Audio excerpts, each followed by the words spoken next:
Agatha Christie. A Trap for the Unwary, 1923. By Agatha Christie.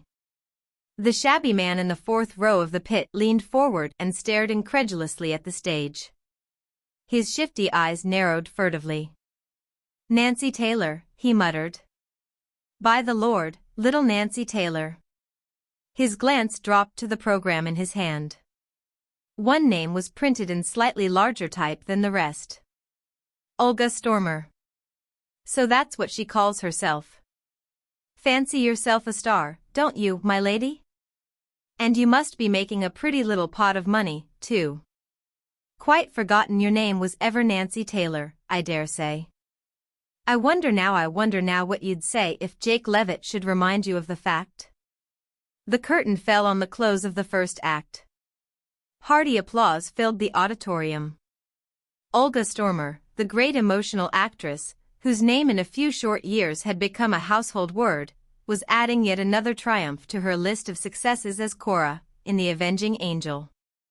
Jake Levitt did not join in the clapping, but a slow, appreciative grin gradually distended his mouth. God! What luck! Just when he was on his beam ends, too. She'd try to bluff it out, he supposed, but she couldn't put it over on him. Properly worked, the thing was a gold mine. On the following morning the first workings of Jake Levitt's gold mine became apparent. In her drawing room, with its red lacquer and black hangings, Olga Stormer read and reread a letter thoughtfully. Her pale face, with its exquisitely mobile features, was a little more set than usual, and every now and then the gray-green eyes under the level brows steadily envisaged the middle distance, as though she contemplated the threat behind rather than the actual words of the letter.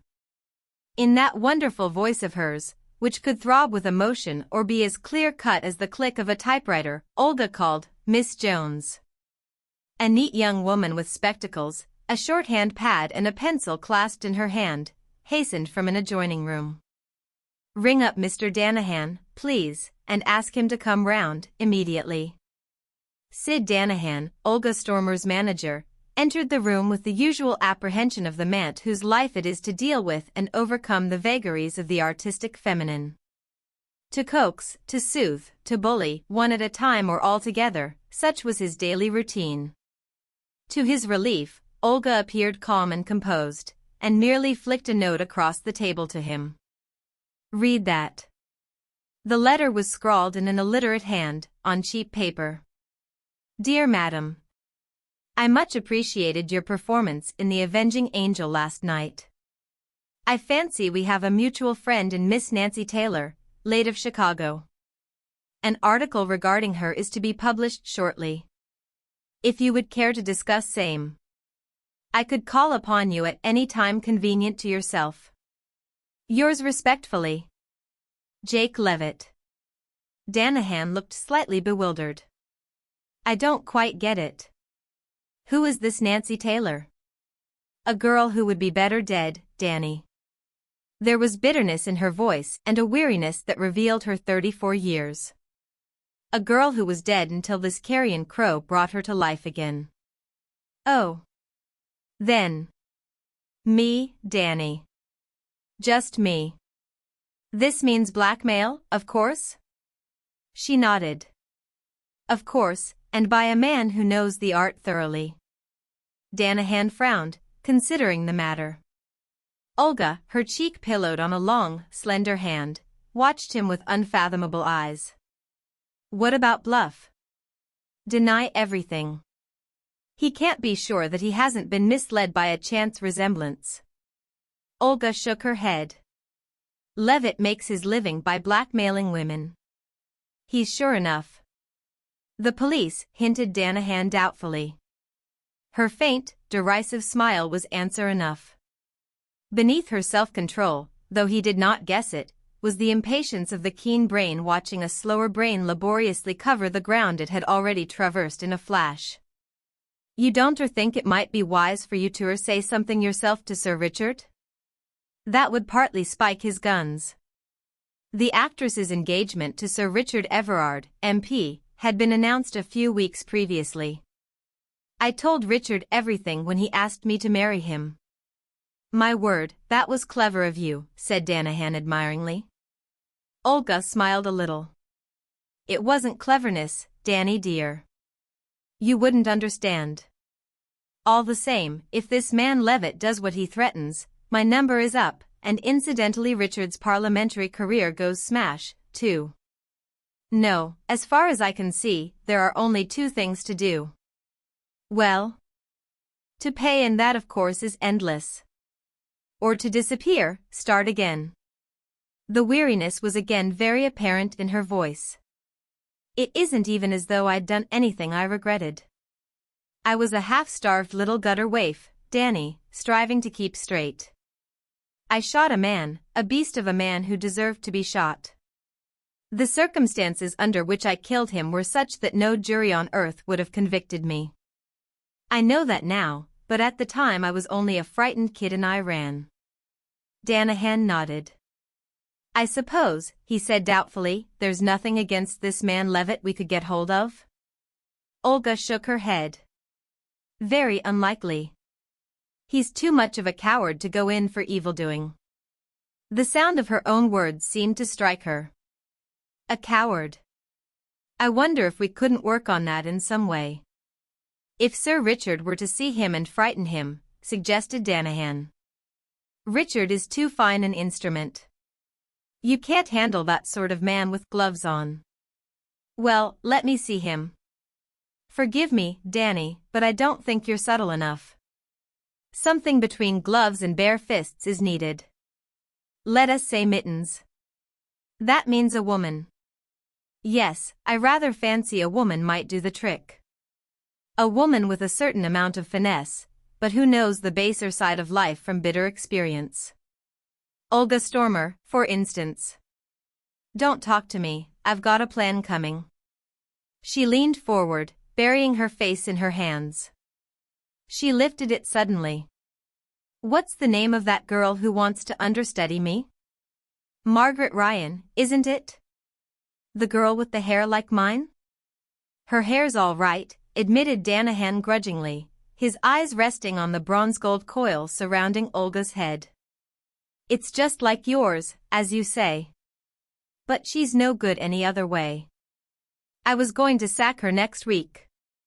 If all goes well, you'll probably have to let her understudy Cora. She smothered his protests with a wave of her hand. Danny, answer me one question. Honestly. Do you think I can act? Really act, I mean. Or am I just an attractive woman who trails round in pretty dresses? Act? My God. Olga, there's been nobody like you since Duzay. Then if Levitt is really a coward, as I suspect, the thing will come off. No, I'm not going to tell you about it. I want you to get hold of the Ryan girl. Tell her I'm interested in her and want her to dine here tomorrow night. She'll come fast enough. I should say she would. The other thing I want is some good strong knockout drops, something that will put anyone out of action for an hour or two, but leave them none the worse the next day. Danahan grinned. I can't guarantee our friend won't have a headache, but there will be no permanent damage done. Good. Run away now, Danny, and leave the rest to me. She raised her voice, Miss Jones. The spectacled young woman appeared with her usual alacrity. Take down this, please. Walking slowly up and down, Olga dictated the day's correspondence. But one answer she wrote with her own hand. Jake Levitt, in his dingy room, grinned as he tore open the expected envelope. Dear Sir, I cannot recall the lady of whom you speak, but I meet so many people that my memory is necessarily uncertain. I am always pleased to help any fellow actress, and shall be at home if you will call this evening at 9 o'clock. Yours faithfully, Olga Stormer.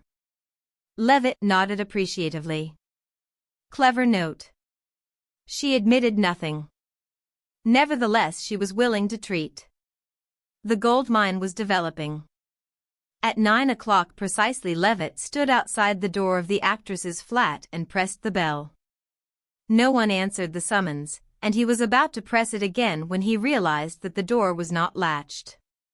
He pushed the door open and entered the hall. To his right was an open door leading into a brilliantly lighted room, a room decorated in scarlet and black. Levitt walked in. On the table under the lamp lay a sheet of paper on which were written the words, "Please wait until I return. O. Stormer." Levitt sat down and waited. In spite of himself, a feeling of uneasiness was stealing over him. The flat was so very quiet. There was something eerie about the silence. Nothing wrong, of course, how could there be? But the room was so deadly quiet, and yet, quiet as it was, he had the preposterous, uncomfortable notion that he wasn't alone in it. Absurd. He wiped the perspiration from his brow. And still the impression grew stronger. He wasn't alone. With a muttered oath he sprang up and began to pace up and down. In a minute the woman would return, and then he stopped dead with a muffled cry. From beneath the black velvet hangings that draped the window a hand protruded. He stooped and touched it. Cold, horribly cold, a dead hand. With a cry he flung back the curtains. A woman was lying there, one arm flung wide, the other doubled under her as she lay face downwards, her golden bronze hair lying in disheveled masses on her neck. Olga Stormer. Tremblingly his fingers sought the icy coldness of that wrist and felt for the pulse. As he thought, there was none. She was dead. She had escaped him, then, by taking the simplest way out. Suddenly his eyes were arrested by two ends of red cord finishing in fantastic tassels, and half hidden by the masses of her hair. He touched them gingerly, the head sagged as he did so, and he caught a glimpse of a horrible purple face. He sprang back with a cry, his head whirling. There was something here he did not understand. His brief glimpse of the face, disfigured as it was, had shown him one thing. This was murder, not suicide. The woman had been strangled and she was not Olga Stormer. Ah! What was that? A sound behind him. He wheeled round and looked straight into the terrified eyes of a maidservant crouching against the wall. Her face was as white as the cap and apron she wore, but he did not understand the fascinated horror in her eyes until her half-breathed words enlightened him to the peril in which he stood. "Oh, my Gord. You've killed her." Even then he did not quite realize. He replied, "No, no, she was dead when I found her. I saw you do it. You pulled the cord and strangled her. I heard the gurgling cry she give." The sweat broke out upon his brow in earnest. His mind went rapidly over his actions of the previous few minutes. She must have come in just as he had the two ends of cord in his hands. She had seen the sagging head and had taken his own cry as coming from the victim. He stared at her helplessly. There was no doubling what he saw in her face: terror and stupidity. She would tell the police she had seen the crime committed, and no cross-examination would shake her, he was sure of that. She would swear away his life with the unshakable conviction that she was speaking the truth. What a horrible, unforeseen chain of circumstances. Stop, was it unforeseen? Was there some devilry here? On an impulse he said, eyeing her narrowly, "That's not your mistress, you know." Her answer, given mechanically, threw a light upon the situation. "No, it's actor's friend, if you can call 'em friends, seeing that they fought like cat and dog. They were at it tonight, hammer and tongs. A trap." He saw it now. "Where's your mistress?" "Went out 10 minutes ago." A trap. And he had walked into it like a lamb. A clever devil, this Olga Stormer. She had rid herself of a rival, and he was to suffer for the deed. Murder. My God, they hung a man for murder. And he was innocent. A stealthy rustle recalled him. The little maid was sidling towards the door. Her wits were beginning to work again. Her eyes wavered to the telephone, then back to the door. At all costs he must silence her. It was the only way. As well hang for a real crime as a fictitious one. She had no weapon, neither had he. But he had his hands. Then his heart gave a leap. On the table beside her, almost under her hand, lay a small, jeweled revolver. If he could reach it first. Instinct or his eyes warned her. She caught it up as he sprang and held it pointed at his breast. Awkwardly as she held it, her finger was on the trigger, and she could hardly miss him at that distance. He stopped dead. A revolver belonging to a woman like Olga Stormer would be pretty sure to be loaded. But there was one thing, she was no longer directly behind him and the door. So long as he did not attack her, she might not have the nerve to shoot. Anyway, he must risk it. Zigzagging, he ran for the door, through the hall and out through the outer door, banging it behind him. He heard her voice, faint and shaky, calling, "Police, murder." She'd have to call louder than that before anyone was likely to hear her. He got a start, anyway. Down the stairs he went, running down the open street, then slacking to a walk as a stray pedestrian turned the corner. He had his plan cut and dried. To Gravesend as quickly as possible. A boat was sailing from there that night for the remoter parts of the world. He knew the captain, a man who, for a consideration, would ask no questions. Once on board and out to sea he would be safe. At 11 o'clock Danahan's telephone rang. Olga's voice spoke. "Prepare a contract for Miss Ryan, will you? She's to understudy Cora. It's absolutely no use arguing. I owe her something after all the things I did to her tonight." "What?" "Yes, I think I'm out of my troubles. By the way, if she tells you tomorrow that I'm an ardent spiritualist and put her into a trance tonight, don't show open incredulity." "How?" "Knockout drops in the coffee, followed by scientific passes. After that I painted her face with purple grease paint and put a tourniquet on her left arm." "Mystified?" "Well, you must stay mystified until tomorrow. I haven't time to explain now. I must get out of the cap and apron before my faithful Maud returns from the pictures. There was a beautiful drama on tonight, she told me. But she missed the best drama of all. I played my best part tonight, Danny. The Mittens won. Jake Levitt is a coward all right, and oh, Danny, I am an actress." Agatha Christie, The Case of the Missing Will. The problem presented to us by Miss Violet Marsh made rather a pleasant change from our usual routine work. Poirot had received a brisk and businesslike note from the lady asking for an appointment, and he replied asking her to call upon him at 11 o'clock the following day. She arrived punctually, a tall, handsome young woman, plainly but neatly dressed, with an assured and businesslike manner. Clearly a young woman who meant to get on in the world. I am not a great admirer of the so-called new woman myself, and in spite of her good looks, I was not particularly prepossessed in her favor. "My business is of a somewhat unusual nature, Monsieur Poirot," she began, after she had accepted a chair. "I had better begin at the beginning and tell you the whole story. If you please, mademoiselle. I am an orphan. My father was one of two brothers, sons of a small yeoman farmer in Devonshire. The farm was a poor one, and the elder brother, Andrew, emigrated to Australia, where he did very well indeed, and by means of successful speculation in land became a very rich man. The younger brother, Roger, my father, had no leanings towards the agricultural life.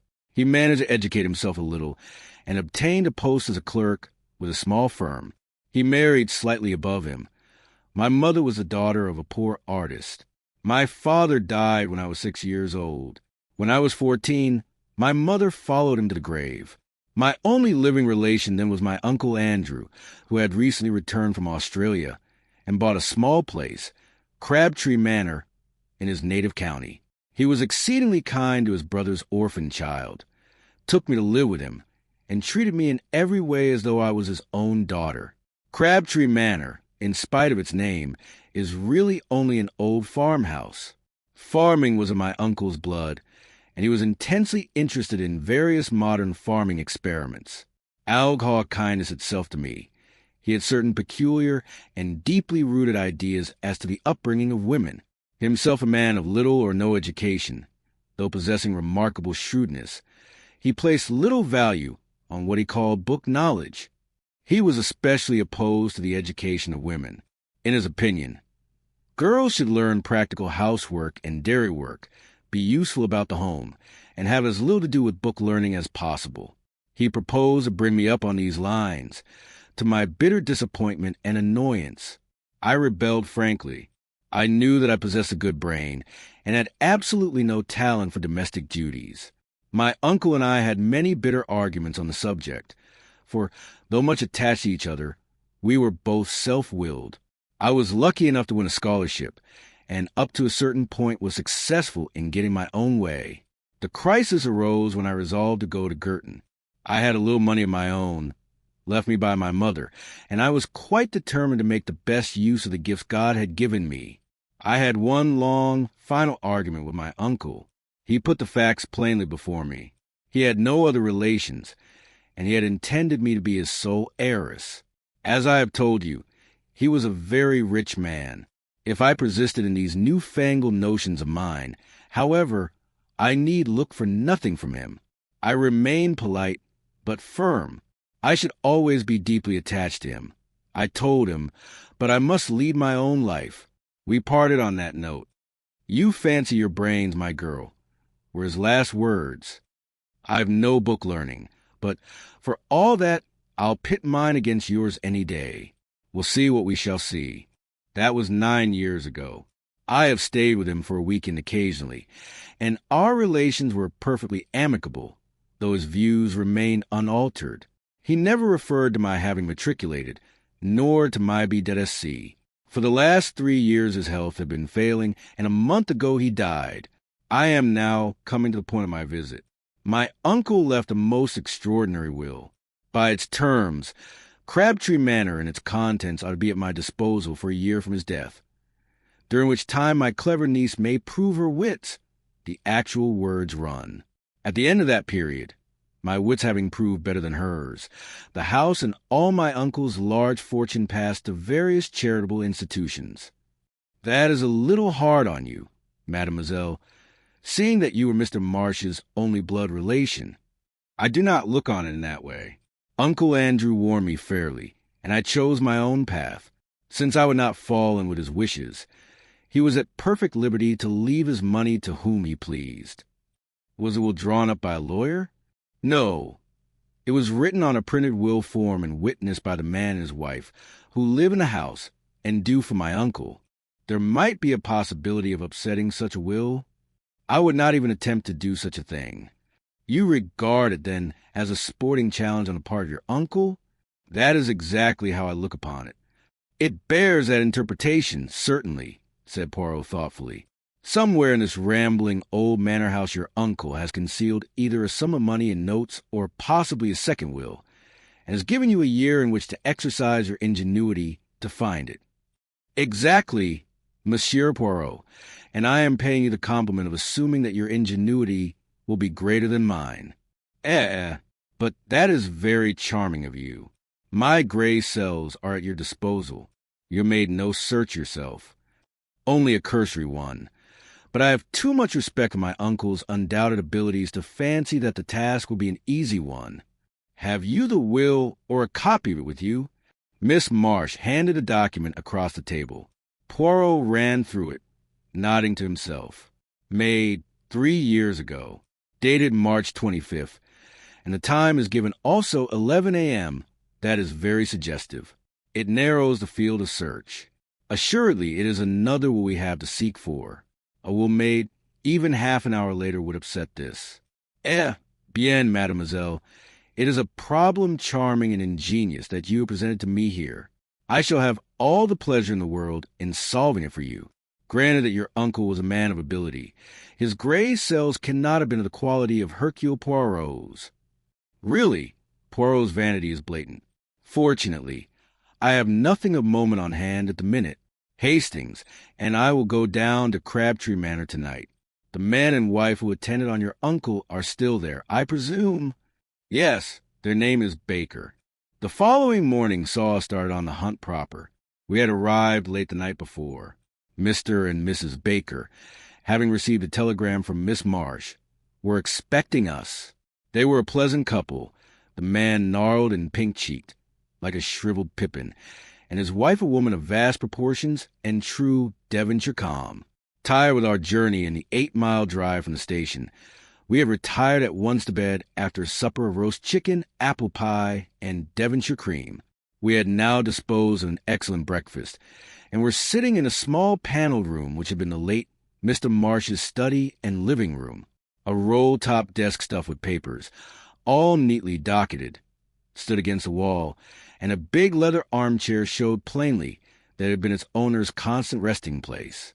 A big chintz-covered settee ran along the opposite wall, and the deep low window seats were covered with the same faded chintz of an old-fashioned pattern. "Eh bien, mon ami," said Poirot, lighting one of his tiny cigarettes. "We must map out our plan of campaign. Already I have made a rough survey of the house, but I am of opinion that any clue will be found in this room. We shall have to go through the documents in the desk with meticulous care. Naturally, I do not expect to find the will amongst them, but it is likely that some apparently innocent paper may conceal the clue to its hiding place. But first we must have a little information. Ring the bell, I pray of you." I did so. While we were waiting for it to be answered, Poirot walked up and down, looking about him approvingly. A man of method, this Mr. Marsh. See how neatly the packets of papers are docketed. Then the key to each drawer has its ivory label, so as the key of the china cabinet on the wall. And see with what precision the china within is arranged. It rejoices the heart. Nothing here offends the eye. He came to an abrupt pause, as I was caught by the key of the desk itself, to which a dirty envelope was affixed. Poirot frowned at it and withdrew it from the lock. On it were scrawled the words, "Key of roll top desk," in a crabbed handwriting, quite unlike the neat superscriptions on the other keys. "An alien note," said Poirot, frowning. "I could swear that here we have no longer the personality of Mr. Marsh. But who else has been in the house?" "Only Miss Marsh, and she, if I mistake not, is also a young lady of method and order." Baker came in answer to the bell. "Will you fetch Madam your wife, and answer a few questions?" Baker departed, and in a few moments returned with Mrs. Baker, wiping her hands on her apron and beaming all over her face. In a few clear words Poirot set forth the object of his mission. The Bakers were immediately sympathetic. "Us don't want to see Miss Violet done out of what's hers," declared the woman. "Cruel hard 'twould be for hospitals to get it all." Poirot proceeded with his questions. Yes, Mr. and Mrs. Baker remembered perfectly witnessing the will. Baker had previously been sent into the neighboring town to get 2 printed will forms. "2," said Poirot sharply. "Yes, sir, for safety, like, I suppose, in case he should spoil one, and sure enough, so he did do. Us had signed one." "What time of day was that?" Baker scratched his head, but his wife was quicker. "Why, to be sure, I'd just put the milk on for the cocoa at 11. Don't ye remember? It had all boiled over on the stove when us got back to kitchen. And afterwards, 'twould be about an hour later, us had to go in again. 'I've made a mistake,' says old master. 'Had to tear the whole thing up. I'll trouble you to sign again.' And us did, and afterwards master give us a tidy sum of money each. 'I've left you nothing in my will,' says he, 'but each year I live you'll have this to be a nest egg when I'm gone.' And sure enough, so he did." Poirot reflected. "After you had signed the second time, what did Mr. Marsh do? Do you know?" "Went out to the village to pay tradesmen's books." That did not seem very promising. Poirot tried another tack. He held out the key of the desk. "Is that your master's writing?" I may have imagined it, but I fancied that a moment or two elapsed before Baker replied. "Yes, sir, it is." "He's lying. I thought. But why?" Has your master let the house? Have there been any strangers in it during the last 3 years? No, sir. No visitors? Only Miss Violet. No strangers of any kind been inside this room? No, sir. You forget the workman, Jim, his wife reminded him. Workman? Poirot wheeled round on her. What workman?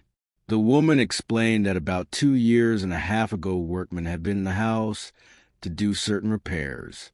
She was quite vague as to what the repairs were. Her view seemed to be that the whole thing was a fad of her master's and quite unnecessary.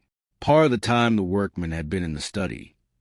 But what they had done there she could not say, as her master had not let either of them into the room whilst the work was in progress. Unfortunately, they could not remember the name of the firm employed, beyond the fact that it was a Plymouth one. We progress, Hastings, said Poirot, rubbing his hands as the bakers left the room. Clearly he made a second will, and then had workmen from Plymouth in to make a suitable hiding place. Instead of wasting time taking up the floor and tapping the walls, we will go to Plymouth. With a little trouble, we were able to get the information we wanted. After 1 or 2 essays, we found the firm employed by Mr. Marsh. Their employees had all been with them many years, and it was easy to find the 2 men who had worked under Mr. Marsh's orders. They remembered the job perfectly. Amongst various other minor jobs, they had taken up one of the bricks of the old-fashioned fireplace, made a cavity beneath, and so cut the brick that it was impossible to see the join. By pressing on the second brick from the end, the whole thing was raised. It had been quite a complicated piece of work, and the old gentleman had been very fussy about it. Our informant was a man called Coghan, a big, gaunt man with a grizzled mustache. He seemed an intelligent fellow. We returned to Crabtree Manor in high spirits, and, locking the study door, proceeded to put our newly acquired knowledge into effect. It was impossible to see any sign on the bricks, but when we pressed in the manner indicated, a deep cavity was at once disclosed. Eagerly Poirot plunged in his hand. Suddenly his face fell from complacent elation to consternation. All he held was a charred fragment of stiff paper. Before it, the cavity was empty. "Saker," cried Poirot angrily. "Someone has been before us." We examined the scrap of paper anxiously. Clearly it was a fragment of what we sought. A portion of Baker's signature remained, but no indication of what the terms of the will had been. Poirot sat back on his heels. His expression would have been comical if we had not been so overcome. "I understand it not," he growled. "Who destroyed this? And what was their object? The Bakers?" I suggested. "Pourquoi? Neither will make any provision for them, and they are more likely to be kept on with Miss Marsh than if the place became the property of a hospital. How could it be to anyone's advantage to destroy the will? The hospital's benefit, yes, but one cannot suspect institutions. Perhaps the old man changed his mind and destroyed himself," I suggested. Poirot rose to his feet, dusting his knees with his usual care. "That may be," he admitted. "One of your more sensible observations, Hastings. Well, we can do no more here. We have done all that mortal man can do. We have successfully pitted our wits against the late Andrew Marsh's. But unfortunately, his niece is no better off for our success. By driving to the station at once, we were just able to catch a train to London, though not the principal express." Poirot was sad and dissatisfied. For my part, I was tired and dozed in a corner. Suddenly, as we were just moving out of Taunton, Poirot uttered a piercing squeal. "Vite, Hastings! Awake and jump! But jump, I say!" Before I knew where I was, we were standing on the platform, bareheaded and minus our valises, whilst the train disappeared into the night. I was furious, but Poirot paid no attention. "Imbecile that I have been!" he cried. "Triple imbecile! Not again will I vaunt my little gray cells." "That's a good job at any rate," I said grumpily. "But what is this all about? As usual, when following out his own ideas, Poirot paid absolutely no attention to me. The tradesman's books, I have left them entirely out of account. Yes, but where? Where? Never mind. I cannot be mistaken. We must return at once. Easier said than done. We managed to get a slow train to Exeter, and there Poirot hired a car. We arrived back at Crabtree Manor in the small hours of the morning. I pass over the bewilderment of the bakers when we had at last aroused them. Paying no attention to anybody, Poirot strode at once to the study. I have been not a triple imbecile, but 36 times one, my friend, he deigned to remark. Now, behold, going straight to the desk, he drew out the key and detached the envelope from it. I stared at him stupidly. How could he possibly hope to find a big will form in that tiny envelope? With great care he cut open the envelope, laying it out flat. Then he lighted the fire and held the plain inside surface of the envelope to the flame. In a few minutes faint characters began to appear. "Look, mon ami!" cried Poirot in triumph. I looked. There were just a few lines of faint writing stating briefly that he left everything to his niece, Violet Marsh. It was dated March 25th, 12:30 p.m., and witnessed by Albert Pike, confectioner, and Jessie Pike, married woman. But is it legal? I gasped. As far as I know, there is no law against writing your will in a blend of disappearing and sympathetic ink. The intention of the testator is clear, and the beneficiary is his only living relation. But the cleverness of him, he foresaw every step that a search would take, that I, miserable imbecile, took. He gets 2 will forms, makes the servant sign twice, then sallies out with his will written on the inside of a dirty envelope and a fountain pen containing his little ink mixture. On some excuse, he gets a confectioner and his wife to sign their names under his own signature. Then he ties it to the key of his desk and chuckles to himself. If his niece sees through his little ruse, she will have justified her choice of life and elaborate education, and be thoroughly welcome to his money. She didn't see through it, did she? I said slowly. It seems rather unfair. The old man really won. But no, Hastings, it is your wits that go astray. Miss Marsh proved the astuteness of her wits and the value of the higher education for women by at once putting the matter in my hands. Always employ the expert. She has amply proved her right to the money. I very much wonder, what old Andrew Marsh would have thought.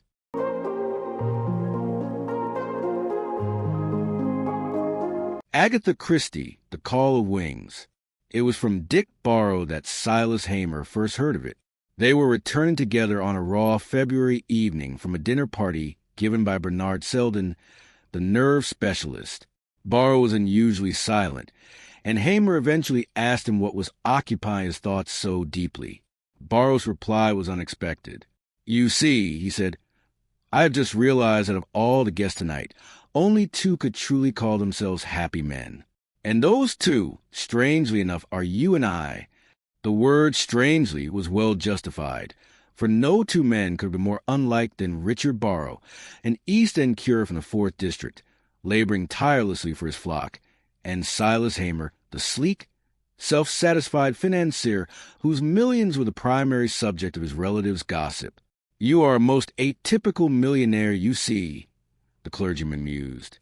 "I know many wealthy men, but you are the only one who is absolutely content with himself and his life." Hamer remained silent for a moment. When he spoke, the light, social tone had vanished. "I started as a wretched paper boy," he said. "Back then I wanted, and I achieved it, to have enough money to live in comfort and luxury. But that was all. I didn't want money for influence or power, but simply to spend it without counting, strictly on myself. As you see, I am perfectly candid. They say money cannot buy everything. That is true enough, but personally, I can buy everything I want, and therefore I am entirely satisfied with life. I am a materialist, Barrow, a materialist in my very marrow." The harsh glare of the street lamps confirmed this confession, which had rung out almost like a vow. His heavy, fur-lined overcoat padded Silas Hamer's far from slender frame, the dark fur further emphasizing a substantial double chin. Dick Barrow, by contrast, possessed a thin, hollow face, an ascetic, and eyes that shone with fanatical light. "But you," Hamer added with emphasis, "I cannot understand at all." Poirot smiled. "I live in poverty, in constant need and hunger. I experience all the hardships the flesh is heir to, but heavenly visions sustain my strength. It is difficult to understand for those who do not believe they exist. You, I imagine, do not." "I believe in nothing," the millionaire said firmly, "that I cannot see, hear, or touch for myself." "Exactly. That is the whole difference between us. Well, goodbye. The earth is about to swallow me now," Poirot said, half jesting, half serious, as they reached the entrance to the underground. Hamer continued his journey alone. He was glad he had dismissed his chauffeur, choosing instead to walk. The air was crisp, the frost nipping at his cheeks, which only made the luxurious, nesting warmth of his heavy coat feel more pleasant. He stopped at the curb, preparing to cross the street, and glanced to his left. A massive bus was approaching the intersection. If Hamer had intended to cross in front of it, he would have had to hurry. But Hamer disliked hurrying, and besides, he did not wish to disturb his state of pleasant languor. Then, suddenly, a drunken wretch in rags staggered out into the road. Hamer heard a shout, the screech of brakes as the bus swerved violently. And then, before he could even grasp the horror of it, he saw a shapeless heap of rags in the middle of the street. As if by magic, a crowd gathered instantly, centering around two policemen and the bus driver. Hamer, as if spellbound, could not tear his eyes away from that lifeless heap that, only moments ago, had been a human being, in essence, just like himself. He shuddered as if at some sinister omen. "Don't take it to heart, Governor," muttered a shabby-looking fellow standing nearby. "There wasn't nothing you could have done. He was a goner either way." Hamer looked at him, stunned. The thought that he might have tried to save the poor devil had not even entered his mind. Of course, if he had been foolish enough to dash out at that moment, he did not even want to contemplate the possibility, and he turned away from the crowd of onlookers, driven by an unaccountable, insatiable dread. He was forced to admit to himself that he was frightened, terrified, by death, by the death that could, in an instant and without mercy, overtake anyone, regardless of wealth or status. He quickened his pace, but the fear did not recede. It drew him deeper into its chilling depths. He was surprised at himself, for he had never been a coward. 5 years ago, he reflected, this fear could not have touched him, for then life had not been so pleasant. So that was it, the love of life. That was the cause of the shameful cowardice. He had only just acquired a taste for living, and life, it seemed, had an enemy, death the destroyer. He turned from a brightly lit street into a narrow alley between high walls, taking a shortcut toward the square where his house, famed for its luxury and exquisite collections, was situated. The noise of the street behind him began to fade, until he could hear nothing but the dull, rhythmic thud of his own footsteps. Suddenly, another sound drifted through the gloom. A man was sitting against the wall, playing a flute. He was likely one of the many tribes of street musicians. But why had he chosen such an unusual spot? Of course, it was nearly midnight, and the police were on the watch. Hamer's reflections were abruptly cut short by a discovery. The man was a cripple. A pair of crutches leaned against the wall nearby. Furthermore, Hamer saw that he was not playing a flute at all, but some strange instrument whose notes were significantly higher and purer than those of any flute. The man continued to play, offering no reaction to Hamer's approach. His head was thrown back, his eyes closed. He was utterly surrendered to the music. The sounds poured forth, clear and joyous, soaring higher and higher. It was a strange melody. Strictly speaking, it was not a melody at all, but a single musical phrase, somewhat resembling the slow alternation of notes in the violin part of the opera Rienzi, repeated again and again, shifting from one key to another, from harmony to harmony. It grew fuller, reaching a greater sense of freedom and abandon with every turn. Hamer had never heard anything like it. There was something altogether extraordinary about it, something inspired and uplifting. Yes, that was the word. He found himself clutching projection in the stone wall with both hands. Otherwise, he felt he simply could not have kept his feet. Suddenly, it dawned on him that the music had ceased. The legless man reached for his crutches, and he, Silas Hamer, was still clinging like a madman to the stone ledge, because a few seconds ago he had experienced a most ridiculous sensation, utterly absurd, as if he were lifting off the ground, as if the music were carrying him upward. He laughed. What a wild fantasy. Naturally, his feet had not left the pavement for a single instant. A strange hallucination, to say the least. A light tapping sound told him the cripple was departing. Hamer turned and watched him for a long time, until the musician's figure dissolved into the darkness. A strange character indeed. Hamer walked on slowly, but he could not forget that blissful, incomparable feeling of the earth slipping away from beneath his feet. Yielding to a sudden impulse, Silas Hamer spun around and hurried back. The odd fellow could not have gone far. He would catch him soon. Sighting the silhouette of the cripple ahead, Hamer called out, "Hey, wait a moment." The man stopped, waiting patiently for Hamer to catch up. A street lamp burned directly above his head, and now Hamer could see his face clearly. He stood rooted to the spot. The stranger was incredibly handsome. Never had Hamer seen such perfect features or such a flawless cast of the head. As for his age, he was certainly no longer a youth, and yet he radiated youth and energy and a kind of fierce, indomitable power. Hamer felt a strange bashfulness, hesitating to begin the conversation. "Listen," he finally said, "I want to know, what was that piece you were just playing?" The man smiled, and his smile seemed to transfigure everything around them, filling the world with joy. "It is an ancient air. It must be many centuries old." His speech was very precise, almost too distinct. It was clear he was not English, yet Hamer could not place his nationality. "You aren't English, are you? Where did you come from?" Again that wide, joyous smile. "From across the sea, sir. I came a long time ago, many, many years ago." "You met with an accident, I suppose? Was it long ago?" "Not so very long, sir." "What a terrible fate, to lose both your legs." "They deserved it," the man said with absolute calm. "They were bad." Hamer pressed a shilling into his hand and walked away, utterly bewildered and uneasy. They were bad. What a strange thing to say. Obviously, he had undergone an operation due to some disease. And yet, how strange it sounded. Hamer returned home in a state of complete turmoil. In vain did he try to put the encounter out of his mind. Lying in bed, he was drifting toward sleep when the clock in the drawing-room struck one. A single chime, then silence. But the briefest of silences, it was broken by familiar sounds. Sleep vanished instantly. Hamer felt his heart begin to gallop. He was nearby, the man from the alley. The sounds flowed, enveloping him pleasantly. A smooth, measured pace alternated with a joyous, stirring surge, that same intoxicating musical phrase. "It's incomprehensible," Hamer muttered, "beyond belief. It's as if wings were sprouting, clearer and clearer, higher and higher.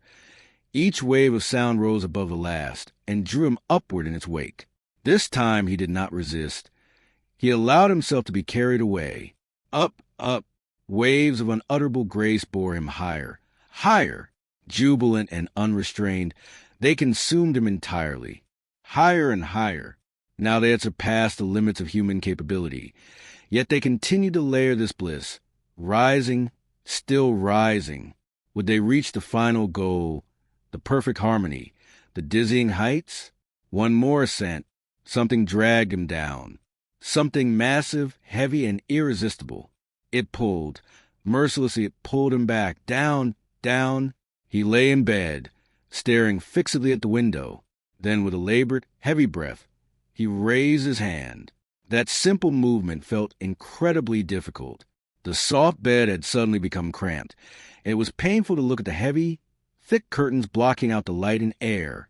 The ceiling seemed to press down upon him. Hamer felt himself suffocating.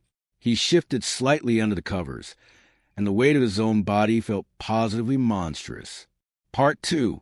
I want to consult you, Selden, not just as a friend, but as a doctor. Selden pushed his chair slightly back from the table. He had been waiting for some time for Hamer to reveal the true reason behind this dinner invitation. He had seen little of Hamer lately, and tonight a certain change in his friend's demeanor had been impossible to ignore. The fact is, the millionaire said, I am worried about my condition. Selden smiled thinly.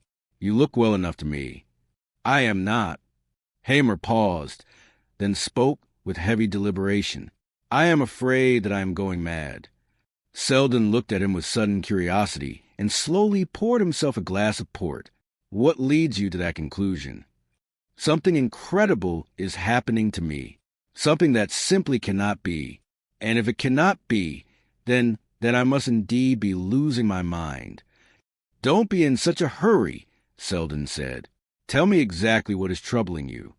I never used to believe the stories about other worlds. Hamer began, but this sensation... Look, I'd better tell you everything from the beginning. It started one evening last winter. He gave a brief account of his encounter with the crippled musician and the strange shift in his perception of the world that had followed. That was how it started. I can't explain to you what the feeling is like, the one I mean, but it is sublime. It has continued constantly since that night. Not every night, but often enough. Divine music, a sense of rising, of soaring in the heights, and then the unbearably heavy return to earth. And after that, pain, real physical pain upon waking. It's like the sudden descent from a high mountain. You know that aching pressure in the ears? It is like that, but much more intense. And then there's a ghastly sensation of my own weight, as if I am shackled, crushed by my own body. He broke off, and a silence filled the room. The servants already think I've gone completely off my head. I can't bear to be inside the house. I've rigged up a place for myself on the roof, under the open sky, without furniture or carpets, without curtains or hangings. But now even the surrounding houses are in my way. I lack space, vast, open space where I can breathe freely. He looked at Selden. Well, what do you say? Can you explain it? There are many explanations. You were hypnotized, or perhaps it is autosuggestion. Your nerves have frayed, or maybe it is all merely a dream. Hamer shook his head. None of those explanations fit. There are others, mind you, Selden said slowly, but they are not very popular. And do you personally accept them? On the whole, yes. There are many phenomena we are unable to grasp. They cannot be explained by conventional means. We still have much to learn, and to do that, one must simply keep one's eyes and ears open. But what am I to do? Hamer asked after a short silence. What do you advise? Selden leaned toward him. Leave London. Find yourself a suitable open space. Then these dreams of yours or hallucinations may perhaps cease. No, Hamer protested. Not that. I don't want them to cease. I thought as much. There is one other possibility. Find this cripple. You attribute all sorts of supernatural powers to him. Talk to him. Break the spell. Hamer shook his head again. But why not? I am afraid, Hamer answered truthfully. Selden shrugged with a touch of impatience. How can you believe so blindly in all of this? This melody, this conductor of sorts which started the whole business, what does it sound like anyway? Hamer began to hum the air. Selden listened with deep concentration. It's strongly reminiscent of the overture from Rienzi, Selden remarked. One truly does get a sensation of lightness, as if on the verge of taking flight. But you see, I remain firmly on the ground, and there isn't a hint of a wing in sight. Tell me, these flights of yours, are they always the same? No. Hamer leaned forward impulsively. I feel more confident each time I soar, and each time I see a little more. It is difficult to explain. You see, I seem to approach a certain point. The music carries me there, not smoothly, but in surges on the crest of invisible waves. Each wave lifts me higher than the last, until I reach a point beyond which it is impossible to rise. I linger there until I am forcibly dragged back. He paused, his eyes bright. It isn't just a specific place. It is an entire country. Yes, not immediately, but after a while, I begin to sense that there are other beings nearby, and they are waiting for the moment when I shall be capable of perceiving them. Think of a kitten. It has eyes, but it is born blind and must learn to see. Much the same is happening to me. My physical eyes and ears are useless there, but other organs of perception, non-corporeal ones, are beginning to form, though they are still very weak. Little by little, all intensifies. A sensation of light emerges, then sound and color. It is all very misty and vague. It is more a knowing of things than a mere perception of them. Every time with this new sight, I first saw light, a light that grew stronger and brighter, and then sand, a vast desert of reddish sand, intersected by long strips of water, very much like canals. Selden exhaled sharply. Canals? How singular. Go on. That was only the beginning. The most important part came later. The thing I could not see, but could hear. I heard sounds like the beating of wings. I don't know why, but it evoked a sense of incredible bliss. Incredible. And then you are granted another delight. I saw them. The wings. Oh, Selden, the wings. But what are they? People? Angels? Birds? I don't know. I cannot understand. Not yet. That color. The color of the wing. There is nothing like it in our reality. It is a staggering color. The color of the wing? What is it like? Hamer waved his hand with a touch of impatience. How can I explain it to you? How does one explain the color blue to a blind man? You will never see it. The color of the wing. And then that is all. The fall downward. And each time it becomes more agonizing. One wonders why. I journey to that strange world without a physical shell. Why, then, does my return cause such excruciating pain? Selden nodded sympathetically. It is something hideous, Hamer continued, an unbearable heaviness, then pain, in every joint, in every nerve, and a sensation in my ears as if the drums are about to burst. I crave light, air, space, above all space, so as not to suffocate. And I want total freedom. His voice dropped to a whisper. That is the most terrifying part. I still adore all my earthly pleasures as much as before, perhaps more, and all this luxury and enjoyment pulls me away from the wings. There is a ceaseless struggle in my soul. I do not know how it will end. Selden sat in silence. The story he had just heard was simply incredible. Pure fantasy. Was it an illusion, a recurring hallucination? Or was it reality, despite its impossibility? And if so, why had Hamer been chosen? This materialist, who acknowledged no spiritual foundations, was the least likely candidate for such an ordeal.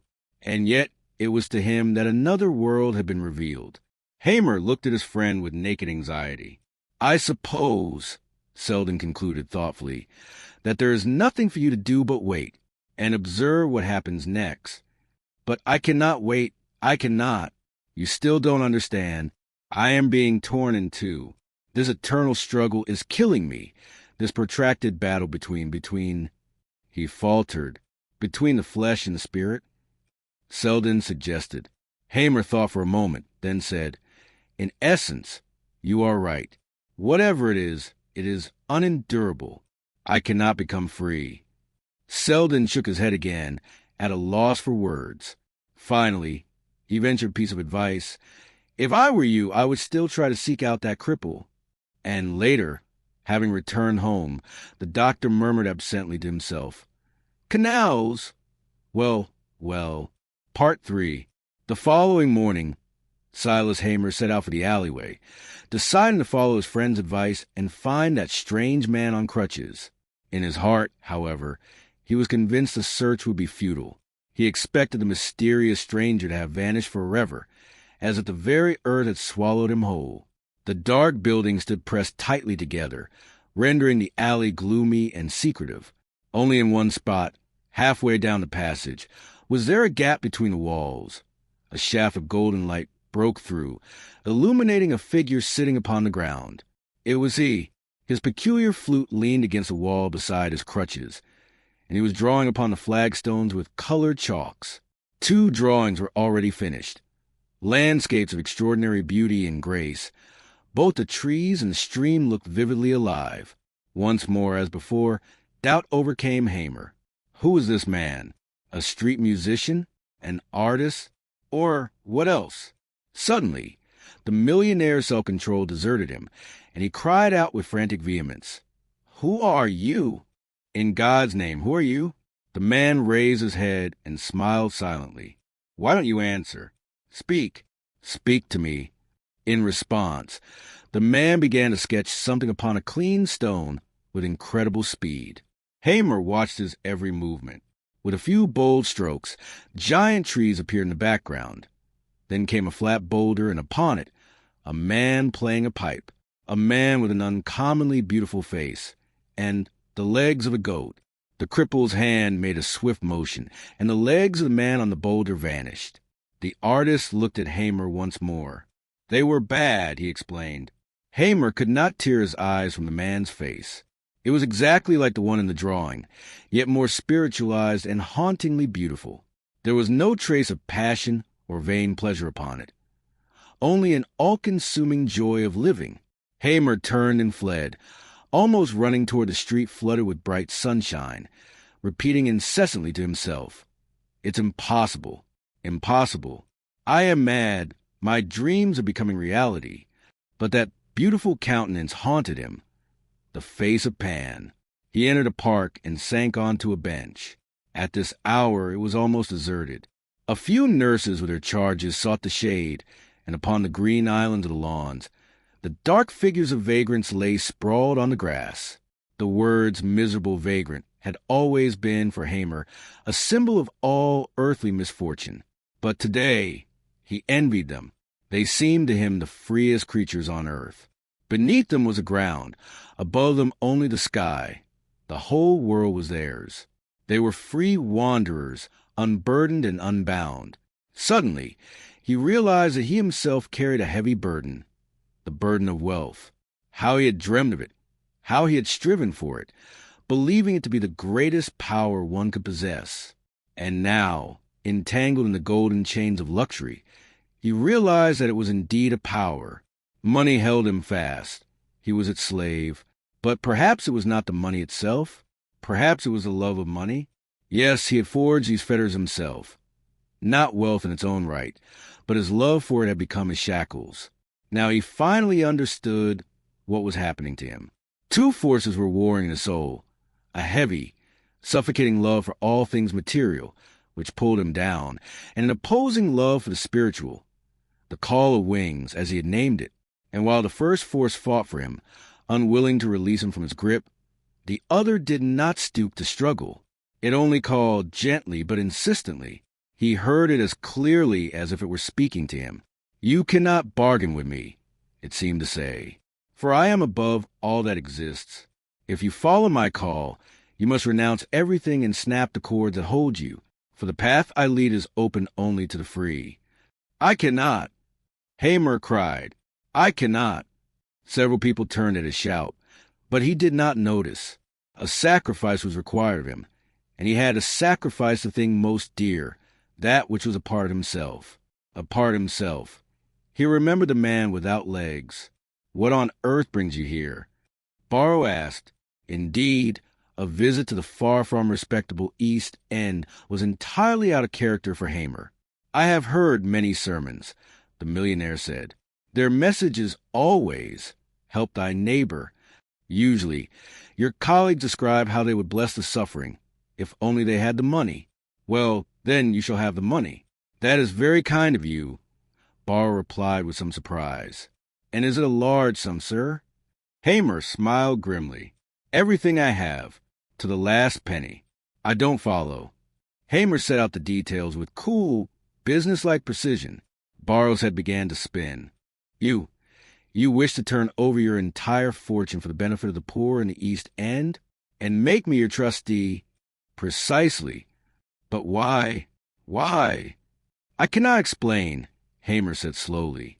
Do you remember our conversation about visions? Well, let us say a vision advised me to do it. It is wonderful. Poirot's eyes shone. There is nothing wonderful about it, Hamer said grimly. In truth, I care nothing for your poor. All they lack is grit.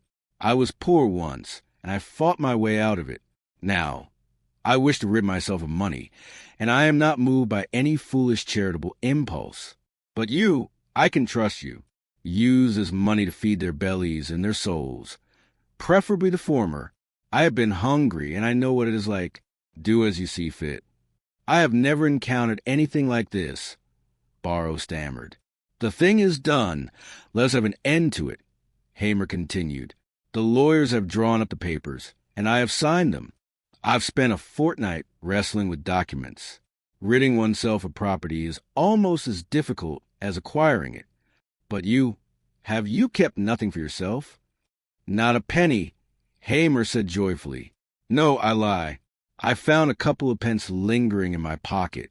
He laughed, taking leave of his utterly bewildered companion. He stepped out of the mission building onto the narrow, foul-smelling street. The words he had just uttered with such joy returned to him, but now they tasted of bitterness, the bitterness of loss. Not a penny. Nothing remained of his great wealth. A sudden terror seized him. He feared the poverty, the hunger, and the cold. The sacrifice had brought him no immediate satisfaction. Nevertheless, he understood that he had cast off the weight of burdensome things, that nothing more bound him to his former, hollow life. The breaking of the chains was painful, but the anticipation of freedom gave him strength. The fear and discomfort could muffle the call, but they could not destroy it, for he knew that what is immortal cannot die. The air already tasted of autumn, and the wind was sharp and cold. A shiver ran through Hamer. Moreover, he was famished, having forgotten to breakfast that morning. His future was rushing toward him far too quickly. It seemed incredible that he had renounced everything, his peace, his comfort, his warmth. His entire body cried out in despair, and yet, simultaneously, he felt a rising, exultant sense of liberty. Passing a London underground station, he slowed his pace. He had 2 pence in his pocket, enough to take him to the park where, 2 weeks ago, he had envied the idlers on the grass. He would go to the park, and after that, what he would do after that, he did not know. He was now thoroughly convinced he was insane. No man in his right mind would have acted as he had. Yet, if this were madness, it was a beautiful and wondrous thing.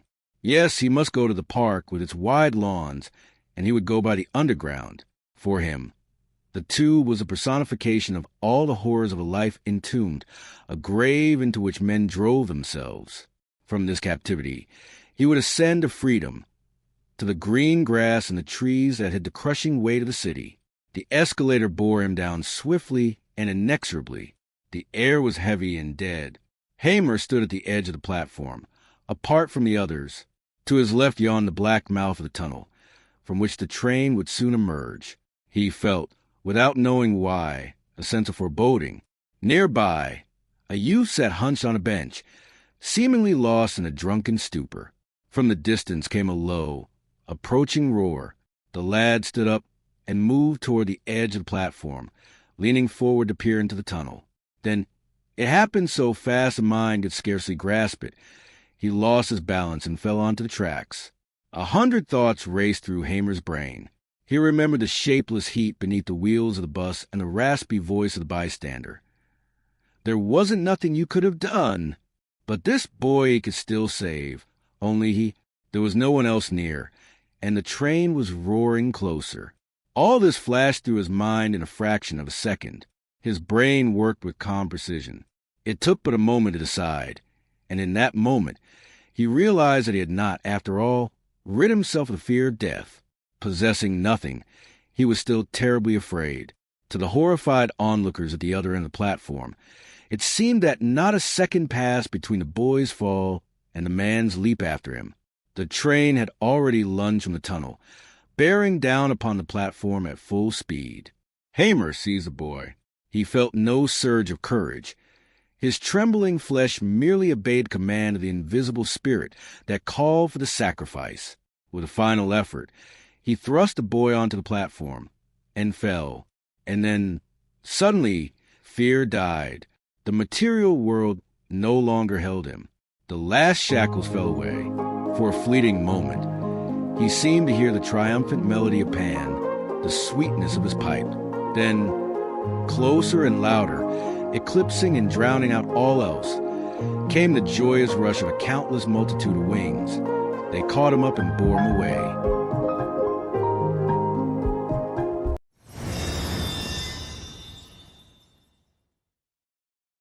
The Missing Blueprints. Poirot read the telegram, his eyes gleaming with sudden animation. Hastily dismissing the messenger, he turned to me. "Pack your bag, mon ami, and quickly. We are going to Sharples." I nearly started at the mention of Lord Alloway's famous estate. As the head of the newly formed Ministry of Defense, Lord Alloway was a titan in the cabinet. He had begun his career in the House of Commons as a mere owner of a large engineering firm, plain Ralph Curtis, as he was then known. Now, however, he was spoken of as a formidable statesman and the most likely candidate for prime minister, should the rumors regarding David McAdam's failing health prove true. A Rolls-Royce was already waiting below. As the powerful car swept us into the darkness, I plied Poirot with questions. What on earth possessed him to send for us in the middle of the night? I wondered aloud. It is past 11. Undoubtedly, it is a matter of the utmost urgency, Poirot replied, with a brief shrug of his shoulders. I recall I remarked that some years ago, back when he was still Ralph Curtis, he was involved in a most unsavory business, something to do with shares. He managed to clear his name then, but could something new have come to light? My friend, that is hardly enough to justify summoning me at such an hour. I had conceded the point, and the remainder of our journey passed in silence. Once clear of London's outskirts, the car gathered speed, and in less than an hour we arrived at Sharples. A majestic butler conducted us straight to the study, where Lord Alloway awaited. He rose swiftly to meet us, a tall, spare man who radiated energy and an immediate sense of authority. "How glad I am to see you, Monsieur Poirot. This is the second time the government has turned to you for aid. I shall never forget what you did for us during the war, when the Prime Minister was kidnapped in such an incredible fashion. Your amazing logic and your, shall we say, discretion were all that saved the situation then." Poirot narrowed his eyes slightly. "Am I to understand, then, that my, discretion is to be put to the test once more? And how? Sir Harry and I— Oh, allow me to introduce you. Admiral Sir Harry Weardale, our First Sea Lord, Monsieur Hercule Poirot, and, if I am not mistaken, Captain Hastings," I supplied. "I have heard much of you, Monsieur Poirot," Sir Harry said, shaking hands. "It is a most extraordinary business. If you can see us through this, we shall be profoundly grateful." Poirot looked at him expectantly, and Lord Alloway came straight to the point. "You understand, of course, Monsieur Poirot, that this matter is strictly confidential. A catastrophe has occurred. The blueprints of the new Z-type submarine have been stolen." "And when did this take place?" "This evening, less than 3 hours ago. I believe you can imagine the scale of the disaster for yourself. It is vital that this incident does not become public. I shall endeavor to state the facts as briefly as possible. I have a small party staying for the weekend. The Admiral," he gave a polite nod toward Sir Harry, "with his wife and son, and also Mrs. Conrad, a lady well known in London society."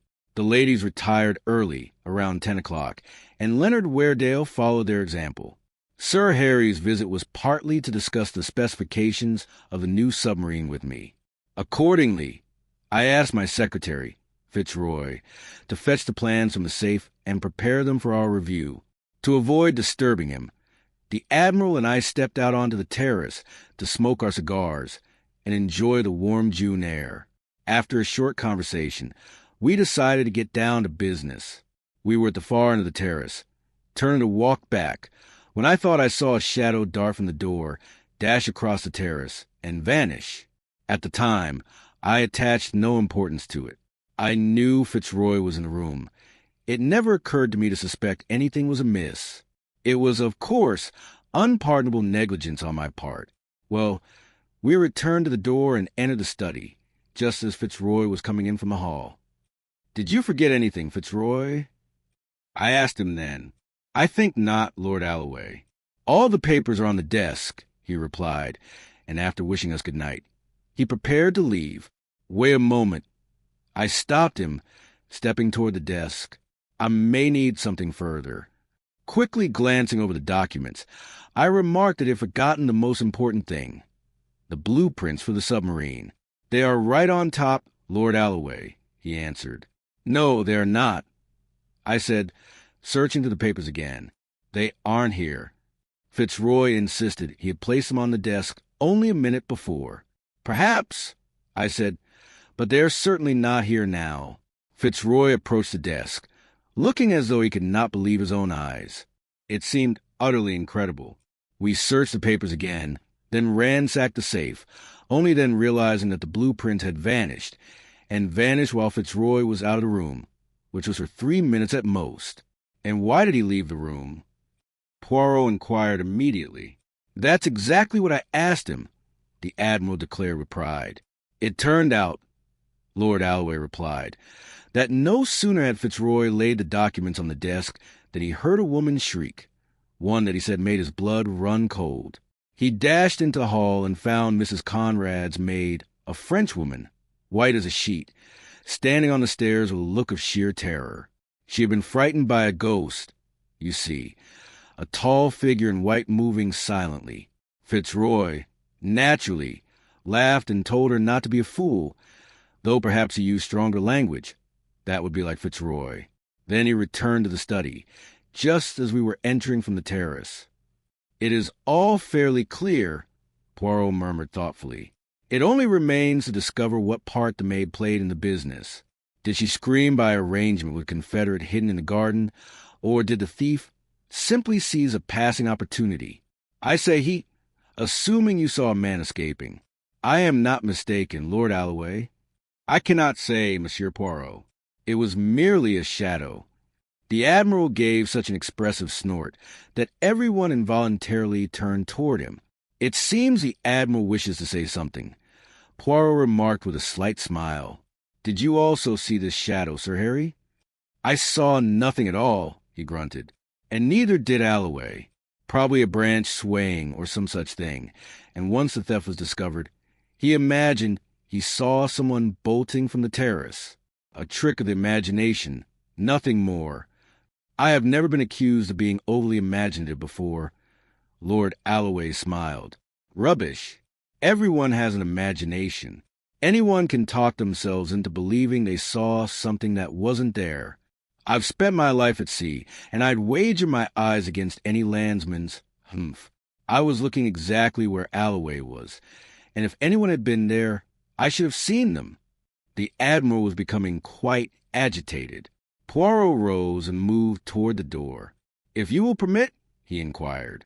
"This must be cleared up immediately, if possible." He stepped out onto the terrace, and we followed, taking a torch from his pocket. Poirot swept a beam of light over the lawn adjoining the terrace for a long time. "Where did he cross the terrace, my lord?" he asked. "I should say, somewhere opposite the door." Poirot spent several more minutes moving the light along the edge of the lawn, then switched it off and turned to us. "Sir Harry was right. You were mistaken, my lord," he said. "There was heavy rain this evening. No one could have stepped on this lawn without leaving tracks. But there are none here, not a single one." Poirot looked searchingly at the faces of his companions. Lord Alloway looked embarrassed, though not entirely convinced. The Admiral was clearly triumphant. "I knew I couldn't be wrong," he cried. "My eyes have never failed me yet." The old sea dog was so childishly pleased with being right that I could not suppress a smile. "However, that means the documents were stolen by someone already inside the house." Poirot continued serenely. "Let's return indoors. Now, my lord, who had the opportunity to enter the study from the hall while your secretary was speaking to maid on the stairs?" Lord Alloway shook his head. Quite impossible. They would still have had to pass right by Fitzroy. Indeed? And are you absolutely sure of this young man? Lord Alloway actually flushed. Absolutely, Monsieur Poirot.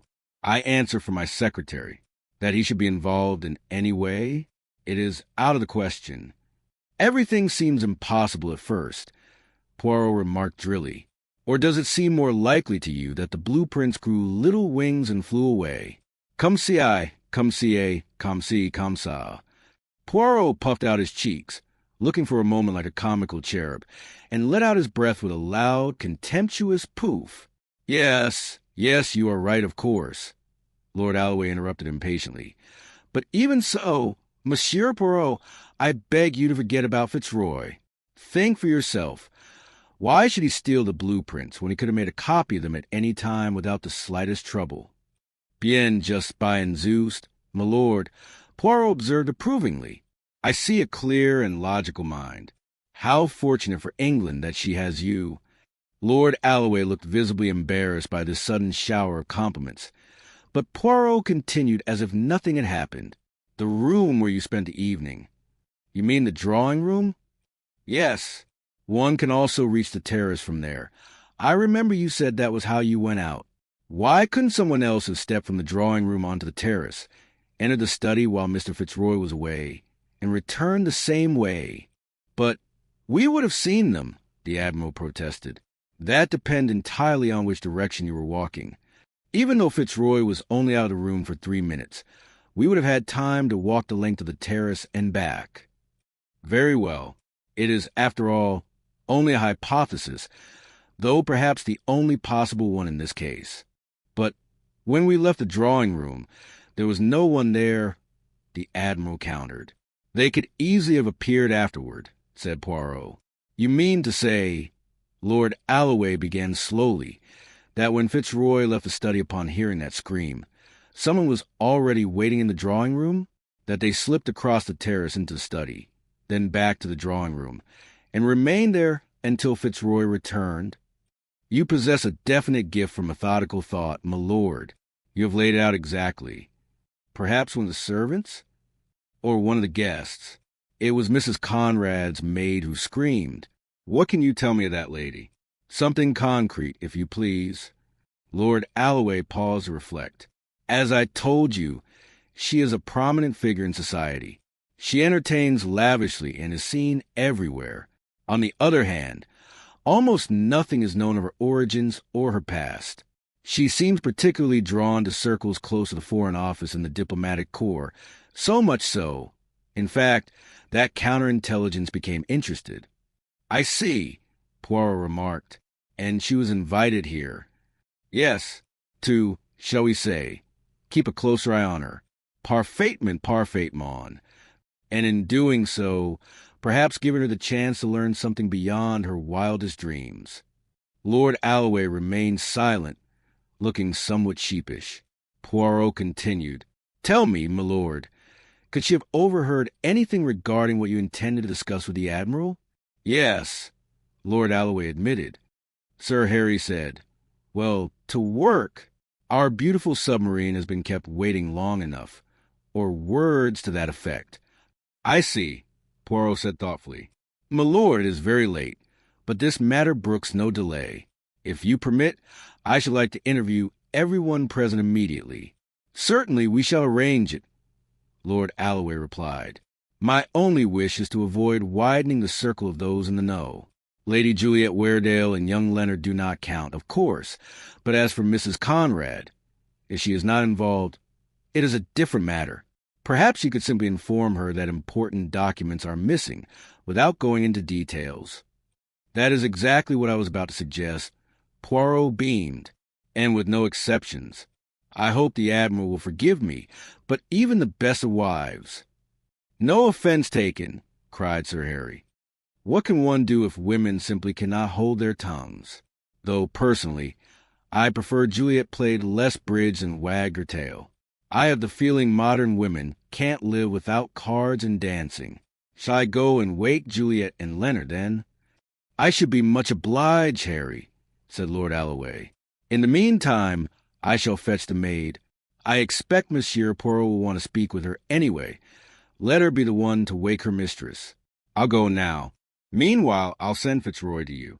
Mr. Fitzroy proved to be a thin young man, whose pale, lifeless face was punctuated by the cold glint of his pince-nez. His account matched Lord Alloway's word for word. "And what do you think yourself?" Poirot asked suddenly. Mr. Fitzroy shrugged. "There is no doubt that someone, clearly a person with inside knowledge, was waiting outside for an opportunity. They could have watched through the window and slipped in the moment I left the room. It is a great pity Lord Alloway did not give chase the moment he saw them." Poirot did not correct him. "And do you believe the maid's story about the ghost?" he asked instead. "No, Monsieur Poirot, I do not believe in ghosts." "I mean, do you think she was lying to you?" "Ah, that! It is hard to say. She certainly appeared frightened. She even covered her face with her hands." "Aha!" Poirot cried, with the air of a man making a great discovery. "Is that so? And is she a pretty girl?" "I did not particularly notice," Mr. Fitzroy replied stiffly. "And her mistress? I presume you did not see her at all." "On the contrary, she was standing at the top of the stairs, trying to call out to her maid. Leonie, that is the girl's name. Then she saw me and naturally retreated." "At the top of the stairs," Poirot repeated, sounding disappointed. "Of course, I realized the suspicion would fall on me, or rather would have fallen on me, had Lord Alloway not seen the true culprit. Nevertheless, I should be much easier in my mind if he would search my room and my person." "You truly wish for that?" Poirot asked, surprised. "I do." I have no idea what Poirot intended to say, but at that moment Lord Alloway returned to announce that the ladies and Mr. Leonard Weardale were waiting in the drawing-room. The scene was quite charming. I refer, of course, to the ladies in their negligées. Mrs. Conrad was a beautiful woman of 35, with golden hair and a slight tendency toward plumpness. Lady Juliet Weardale was perhaps nearing 40. She was tall, dark-haired, very thin, and still beautiful, with elegant hands, but she looked haggard and weary. Her son was a somewhat effeminate creature, so completely the opposite of his bluff, simple-hearted father that it was quite striking. Poirot informed the gathering of the disappearance of important documents, rightly omitting which ones, and then stated that he wished to find out if any of the guests had seen or heard anything that might shed light on the matter. Starting with Mrs. Conrad, he asked her to be so kind as to describe her movements that evening. "Let me see. I went upstairs. I rang for my maid. She didn't think to come, so I went out and called her. I heard her talking to someone on the stairs. Then she brushed my hair, and I sent her away. She was far too nervous. Then I read for a bit and went to bed." "And you, Lady Juliet?" "I went upstairs and went straight to bed. It has been a trying day." "But what about your book, my dear?" Mrs. Conrad reminded her with a sugary smile. "My book." Lady Juliet flushed. "Why, yes. When I sent Leonie away, you were just coming up the stairs. You mentioned you had left your book in the drawing-room." "Ah, yes. I did go back down. I had forgotten." Lady Juliet clasped her hands nervously. "And did you hear Mrs. Conrad's maid scream, milady?" Poirot asked. "And no, I heard nothing." "That is rather strange, considering you must have been in the drawing-room at that very moment." "I heard nothing," Lady Juliet repeated, her voice firmer now. Poirot turned to young Leonard. "And you, monsieur?" "Nothing to tell. Went up and flaked out immediately." Poirot rubbed his chin. "Alas, I fear we have wasted our time." "Madam, monsieur, I am sorry, infinitely sorry to have disturbed your rest for such trifles. I humblest beg your pardon." With a flurry of apologies and bows, Poirot ushered everyone from the room. Somehow, Alloway and Weardale also found themselves outside the door. Poirot returned a moment later with the French maid, a pretty and rather spirited girl. "Now, mademoiselle," he said to her brightly, "tell us the truth. I have had my fill of fairy tales. Why exactly did you scream?" "Ah, monsieur, it was so big, so white." Poirot wagged a forefinger fiercely in front of her nose, and she fell silent. I asked you, no fairy tales. Come, I shall guess. He kissed you, did he not? I am speaking of Leonard Weardale. Eh bien, I buy in, monsieur. After all, where's the harm? Heaven forbid, none at all, Poirot replied gallantly. Looking at you, I myself, or even Captain Hastings here. But tell me what actually happened. He crept up behind me and put his arms around me. I was startled and I screamed. I mean, had I known beforehand, I would not have screamed, of course, but he was as quiet as a cat. Then that secretary came running. Monsieur, Leonard slipped away up the stairs at once. And what was I to say? He is a jeune homme comme ci, tellement comme il faut, je n'aime comme ça, tellement comme il faut. So I invented the ghost. And everything falls into place. Poirot cried gaily. After that, you went to your mistress's room. Where is it, by the way? At the very end of the corridor, monsieur. Over there. Directly above the study, then. Bien bien. Mademoiselle, I shall detain you no longer. And la prochaine fois. Do not scream. As she left, Poirot turned to me with a smile. An interesting case, is it not, Hastings? I am beginning to have a few little ideas. Et vous? Well, I'd like to know what young Weardale was doing on the stairs. I don't like that young pup. Poirot, a bit of a libertine. I agree, my friend. Now, Fitzroy seems a decent enough fellow. And how Lord Alloway trusts him. And yet, there's something about him. A little too virtuous, perhaps? I, too, felt a certain lack of naturalness. On the other hand, our friend Mrs. Conrad had perhaps too little virtue. And her room is directly above the study. I added, watching Poirot closely.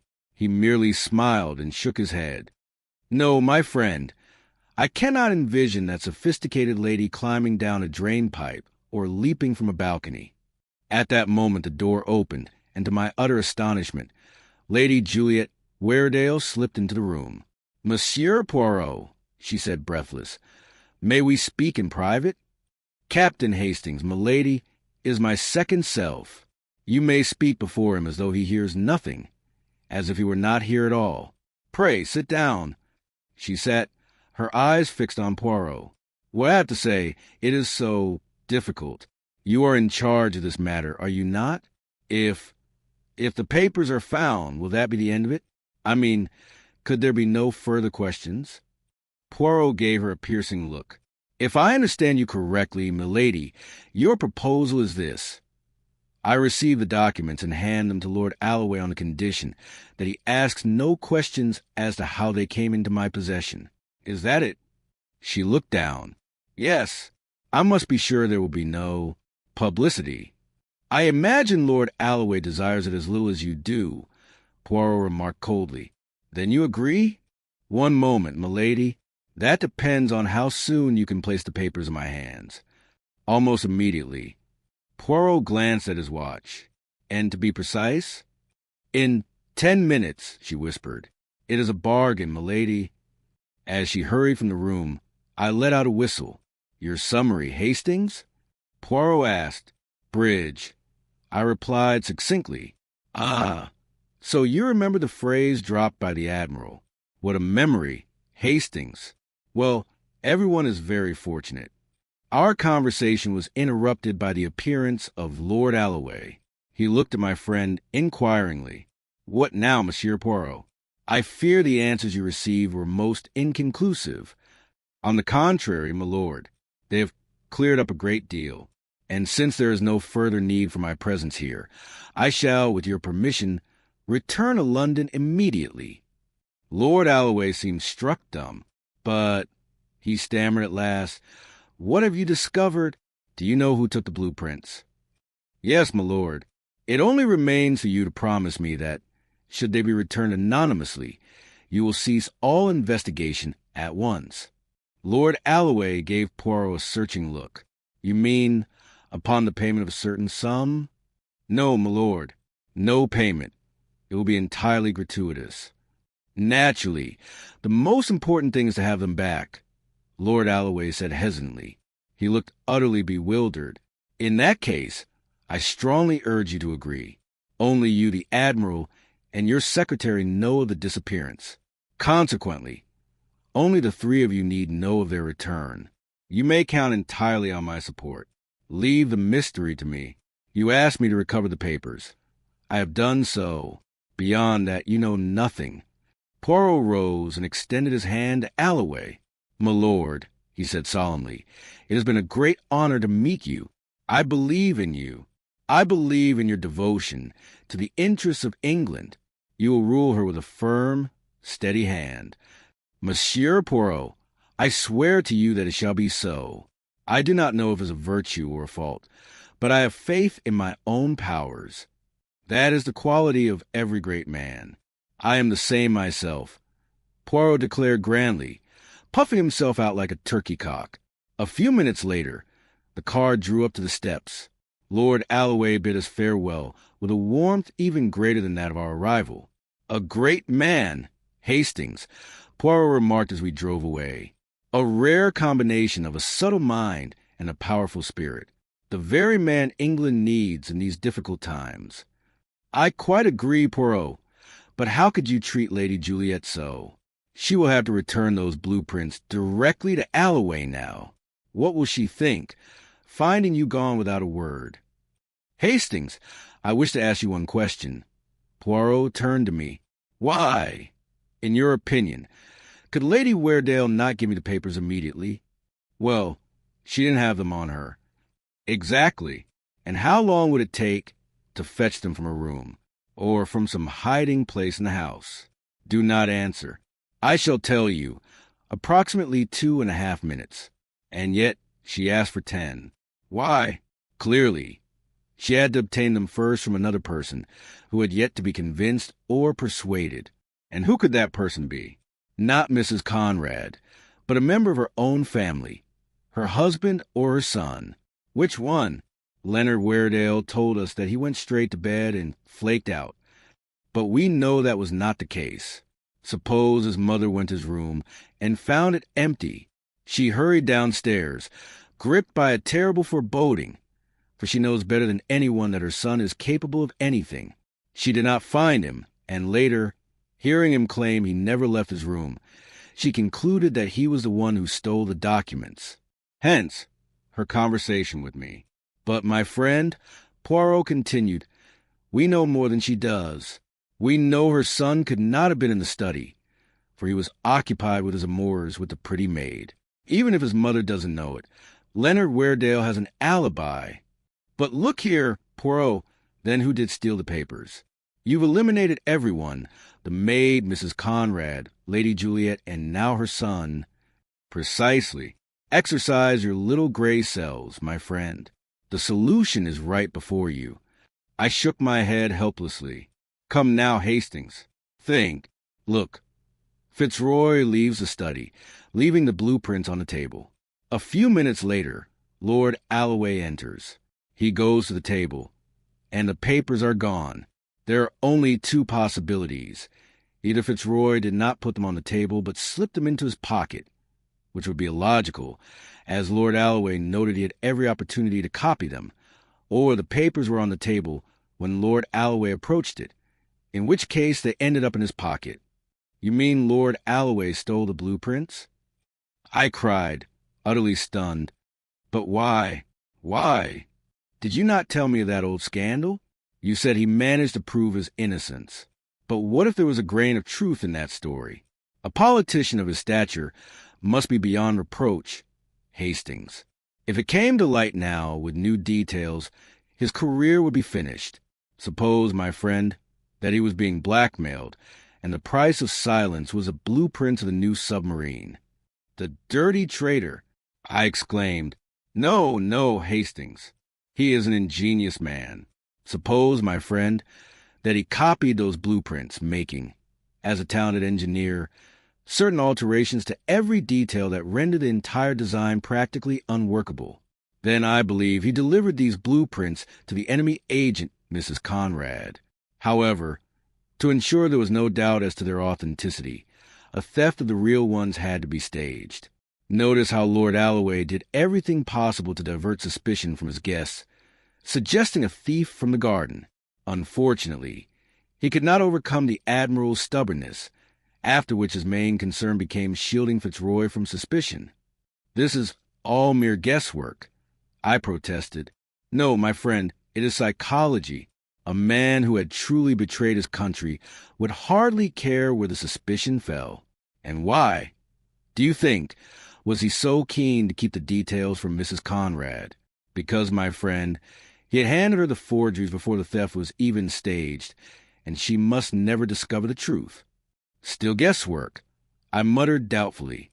"Believe me, my friend, that is how it was. Besides, the Lord and I had our talk, and great men always understand one another." He understood. "You shall see." And indeed, I did see something one day. On the day Lord Alloway was appointed Prime Minister, Poirot received a check and a photograph inscribed, "To my discreet friend, Hercule Poirot from Alloway." It seems the new type of submarine caused quite a sensation in the Navy. They even say it revolutionized naval equipment. It is also known that certain foreign powers attempted to construct something similar, but failed disastrously. Even so, I still maintain that Poirot was merely guessing. I only hope it does not become a habit.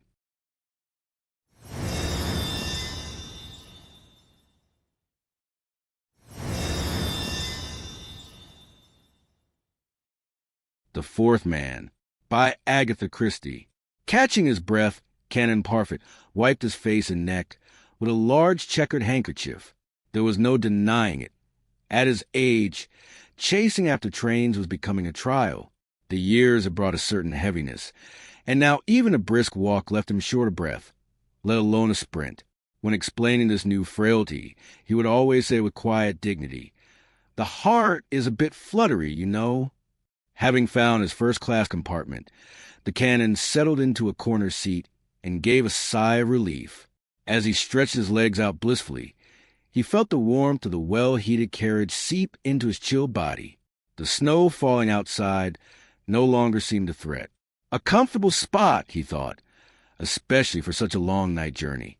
When will they finally think to attach sleeping cars to this train? The other three corners of the compartment were already occupied. Glancing at his fellow travelers, Canon Parfitt noticed a man in the far corner smiling warmly, clearly indicating he had recognized him. He was a clean-shaven man with a lively, mocking face and dark hair graying at the temples. His very appearance suggested the legal profession, and indeed, Sir George Durand was a prominent lawyer. "You've quite a turn of speed, Parfitt," Sir George remarked with a good-natured smile. "I watched your sprint through the window." "One must do what one must, though it is quite taxing for my heart, Sir George," the clergyman replied. "What luck that we are sharing a carriage. It is a pleasure to have an intelligent companion on such a long trip. Are you traveling far?" "To Newcastle," Sir George replied briefly. "Tell me, are you acquainted with Dr. Campbell Clark?" The man sitting in the corner next to the Canon bowed politely. "We ran into each other on the platform. Another pleasant coincidence." Canon Parfitt looked at Dr. Campbell Clark with undisguised interest. The name was well known to him. Dr. Clark was a celebrated psychiatrist. His latest book, The Problems of the Subconscious, had been a sensational success and was on everyone's lips. Before the Canon stood a man with a square jaw, commanding blue eyes and thinning reddish hair. He gave the impression of a man with an incredibly powerful will. By force of habit, the clergyman glanced toward the opposite corner, subconsciously hoping to find another familiar face. However, the fourth passenger was an absolute stranger and by all appearances a foreigner. He was a thin, dark-haired man of rather nondescript appearance. He seemed to be dozing, wrapped in a heavy overcoat with his hat pulled low over his brow. "Canon Parfitt Bradchester?" Dr. Campbell Clark asked in a pleasant, low baritone. The Canon was flattered. His recent scientific sermons had caused quite a stir, especially after they were picked up by the press. Yes, he had been right. Now, More than ever. The church read your latest book with immense interest. The spirit of the times. Dr. Clark, he replied, returning one courtesy for another. Though I must admit, some passages seem strictly scientific, perhaps a bit beyond the reach of us mere mortals. At this, Durand cut into conversation. Where do you lean, Canon? Toward a good talk or toward sleep? I must confess at once, I suffer from insomnia and would much prefer conversation. Oh, certainly. By all means, cried the Canon. I very rarely manage to sleep during night journeys, and the book I brought along is dreadfully dull. We have quite an unusual triumvirate gathered here, the doctor remarked with a smile. The church, the law, and medicine. Yet that shouldn't stop us from exchanging views. Durand chuckled. Despite the fact that the church will undoubtedly hold to the spiritual point of view, and I to the mundane, worldly one expressed in law, while you, doctor, have the broadest range of all, from the strictly scientific to the parapsychological. Representing such professions, we can speak of almost every side of human existence and consciousness. Suppose you are not entirely right in that. Dr. Clark cut him off. There exists yet another very important point of view. What do you mean? Asked the lawyer. The point of view of the man in the street. Is it really so important? The man in the street, as a rule, uses the concepts and ideas that we impose upon him. Almost, but not quite. He has one enormous advantage over all of us. Personal life experience, which is always strictly individual. In the end, no one can truly free themselves from their ties to others. I see this often in my profession. For every genuinely ill person who comes to me, there are 5 imaginary patients whose neurosis stems solely from their inability to get along with those around them, be at home, at work, or in society. Through psychoanalysis, I have discovered the most absurd causes for nervous disorders, from the shapely knee of a housemaid to a vanity-driven case of graphomania.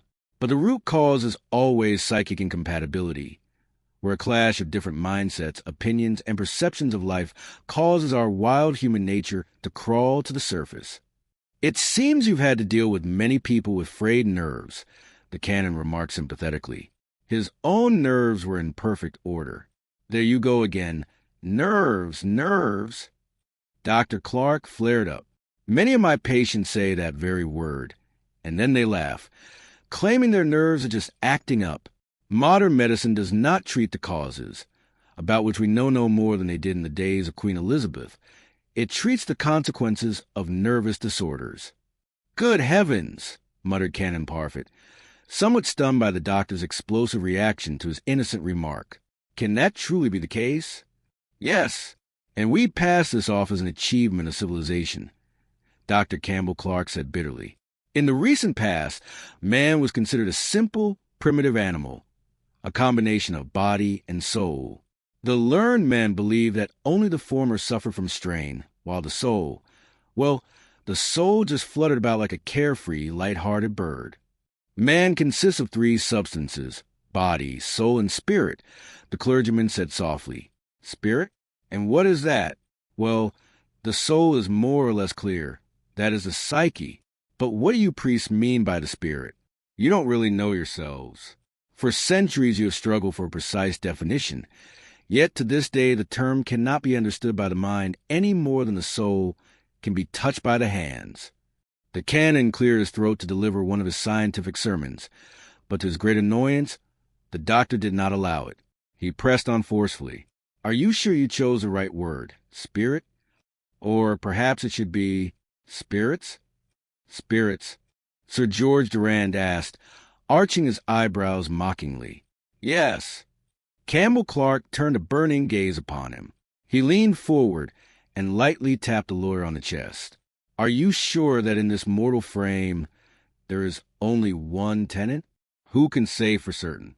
In 7, 10, or 70 years, this vessel will crumble, and the tenant will pack his belongings and slip away, leaving it for the worms. You are the master of this house, you and you alone, but has it never occurred to you that there might be others? Silent, wordless, invisible servants doing work you never even suspect? Or perhaps not servants, but friends who dictate your moods. taking hold of you and making you, for a time, another person? Yes, for a time, you are the king of this castle. But do not forget the scoundrel who lives there, too. My dear Clark, the lawyer said in a sing-song tone, you have instilled a certain discomfort in my soul, or whatever you choose to call it. Is my soul truly a battlefield for two warring parties? Is that the latest data from science? Now it was the doctor's turn to shrug. I can say for certain that your body is one. As for your consciousness, why not?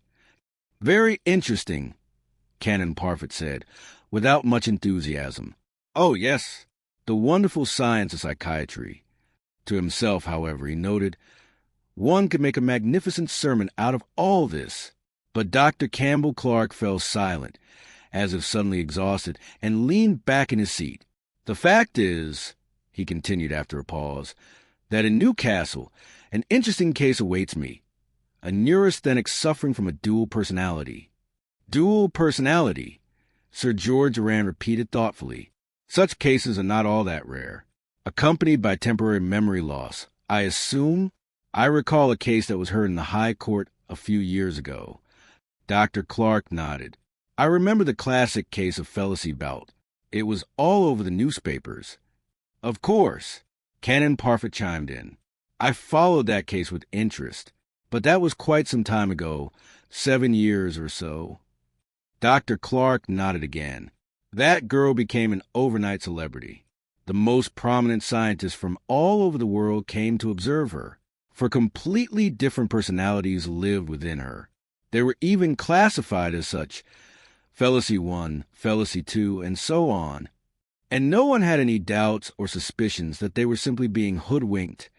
Sir George asked guardedly, You are right. Felicia 3 and 4 could certainly be suspected of insincerity. The doctors had their doubts about them, the doctor admitted, but the core facts could not be overturned. Felicia Bout was a simple peasant girl, one of the people or from the street, as you put it. She was the third of 5 children, the daughter of a drunkard father and a mentally deficient mother. Eventually, during one of his bouts of rage, her father strangled her mother and was sent to life imprisonment in the Australian mines. Felicia was 5 years old at the time. She was taken in by a charitable organization. Clark continued, raised and given a basic education by a kind old spinster who ran a sort of orphanage.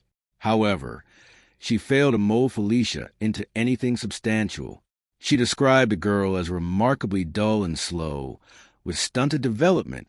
With great effort, she managed to teach Felicia to read and write. The girl was clumsy. Everything fell from her hands. Her guardian, Miss Slater, tried to place her as a maid in several respectable homes, but she never stayed long due to her staggering stupidity and laziness. The doctor paused for a moment. The canon took the opportunity to shift his position, wrapping his traveling rug more tightly around himself. During this, he suddenly noticed that the man dozing opposite him moved ever so slightly. The stranger opened his eyes, and his mocking, ironic gaze did not escape the observing canon. It seemed the fourth passenger had been listening intently, secretly laughing at everything being said. A photograph of Felicia Bout at 17 featured in the case. The doctor went on. Judging by it, she was an unhewn peasant girl of sturdy build.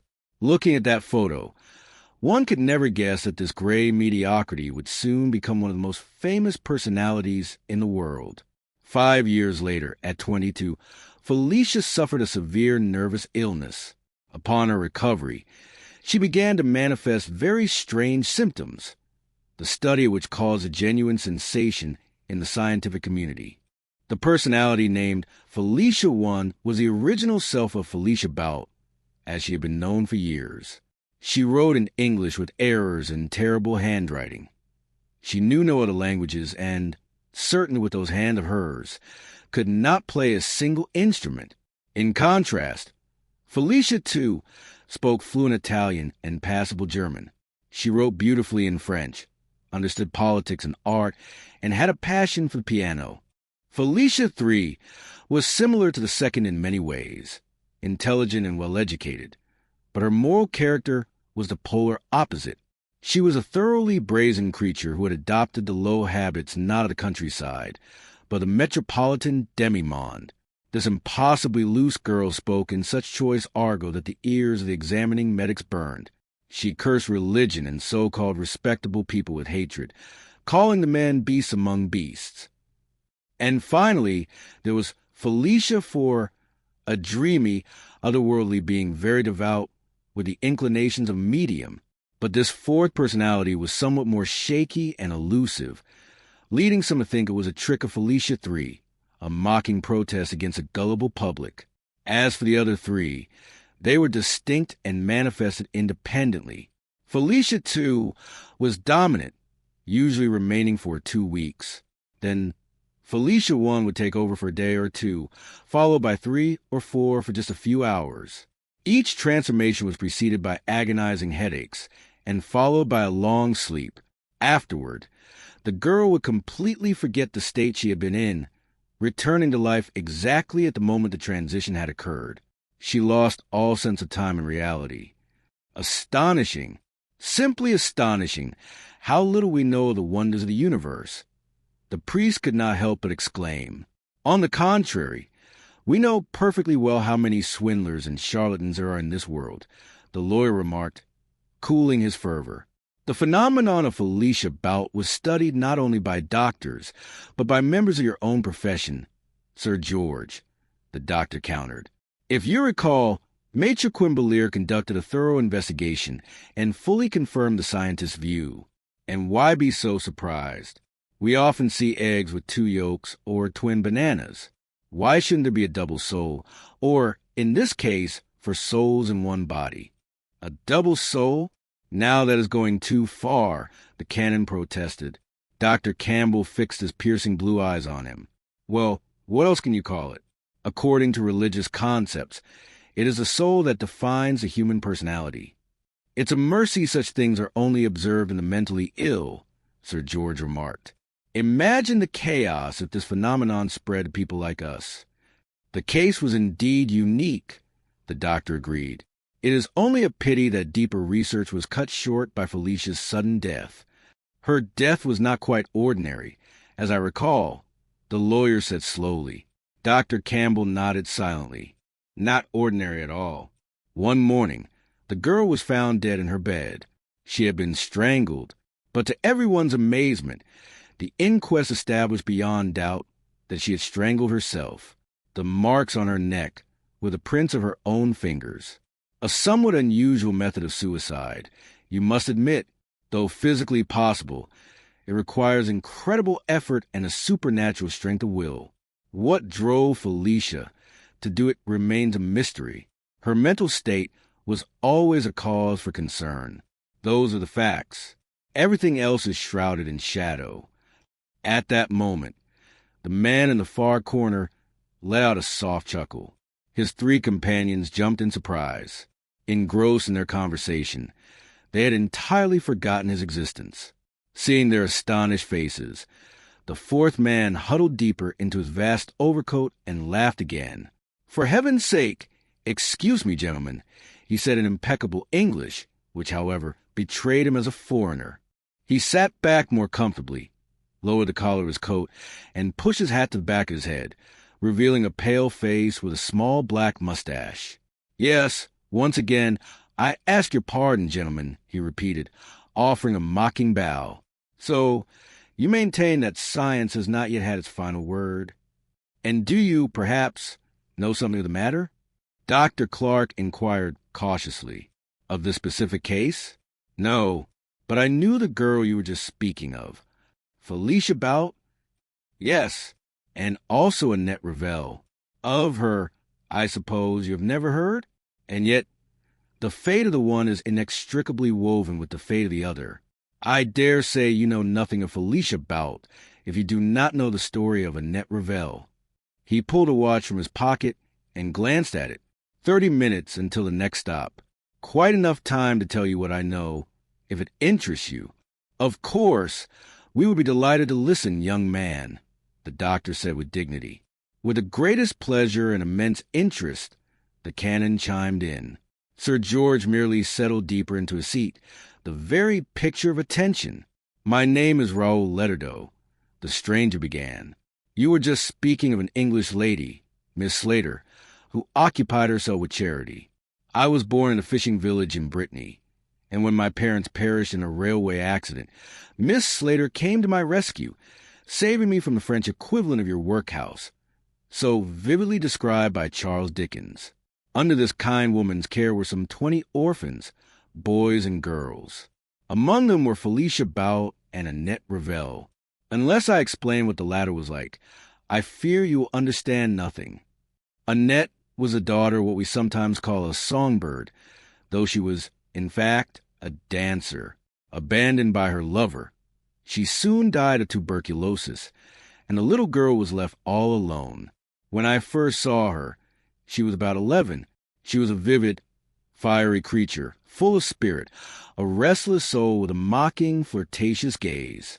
More than anything in the world, she loved to dance and to dominate her peers. I became her slave instantly. "Raoul, do this. Raoul, fetch that." And I obeyed that little imp. Even then, I adored her, and she knew it perfectly well. We used to run to the seashore together, all three of us, for Felicia was forever trailing behind us. There, Annette would kick off her shoes, pull off her coarse stockings, and dance on the sand.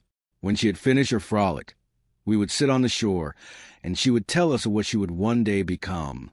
"You'll see," she would say, "I shall be a famous dancer, the most famous of all.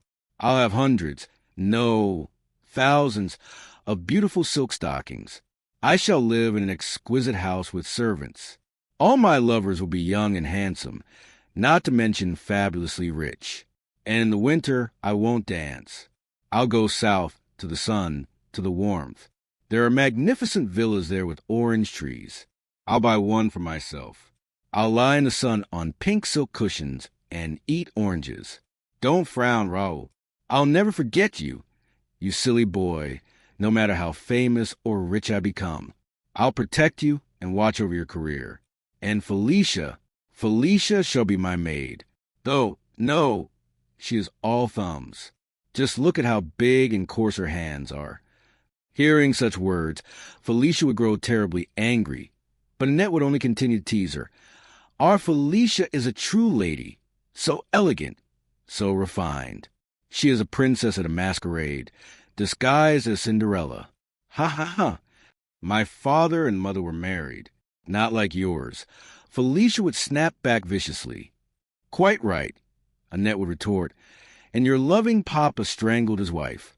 It must be quite amusing to be the daughter of a murderer. And yours left his sweetheart to rot in a hospital bed," Felicia countered. "Yes, well," Annette would grow pensive then. "Poor mamma, a person must be strong and healthy. And I am as strong and hearty as a horse," Felicia would boast. And indeed, she was twice as strong as any other girl in our orphanage, and never fell ill. Dull as a post. I often asked myself why she followed Annette everywhere like an obedient dog. Sometimes I was convinced she loathed Annette, who was inexplicably cruel to her. She constantly mocked Felicia's slowness and laziness, making her out to be a total fool before the others. I saw the poor girl's face turn white with rage, and in those moments I truly feared she would seize Annette by the throat with those iron fingers, and though Felicia, with her heavy, slow-moving brain, rarely managed to parry Annette's sharp barbs, in time she found a weak spot in her tormentor's armor and did not hesitate to use it. She knew intuitively what I had known for a long time, that Annette was deathly jealous of her physical strength and horse-like health. In critical moments, she would call Annette a weakling and display her own physical prowess. One day, Annette ran to me in a state of extreme excitement. "Raoul," she said, "today we shall have a laugh at that stupid cow. What are you up to now? Come to the playground this evening, and you'll see for yourself." It turned out that Annette had got hold of a popular book. Most of it she didn't understand, of course, but she had grasped the essence of hypnotic technique. "It says you must take a shiny object," she told me breathlessly. "The brass knob for my bed is perfect. Last night, I made Felicia stare at it without looking away, and then I started to spin the thing. Oh, Raoul, I was so frightened. Felicia's eyes grew misty and drifted. Felicia, you will do whatever I command, I said, and she obediently replied. Yes, I will always do whatever you command. Then I said, tomorrow you will bring a wax candle from the room, exactly at 12 o'clock. You will bring the candle to the playground and begin to eat it. And if anyone asks what delicious thing you're eating, you will say it is the finest biscuit in the world. And just think, Raoul, she meekly agreed. She'll never keep such a promise. I cried. But that's what it says in the book. Annette argued. I don't believe it myself, but the book tells the truth. Imagine what a joke it will be. The idea took hold of me.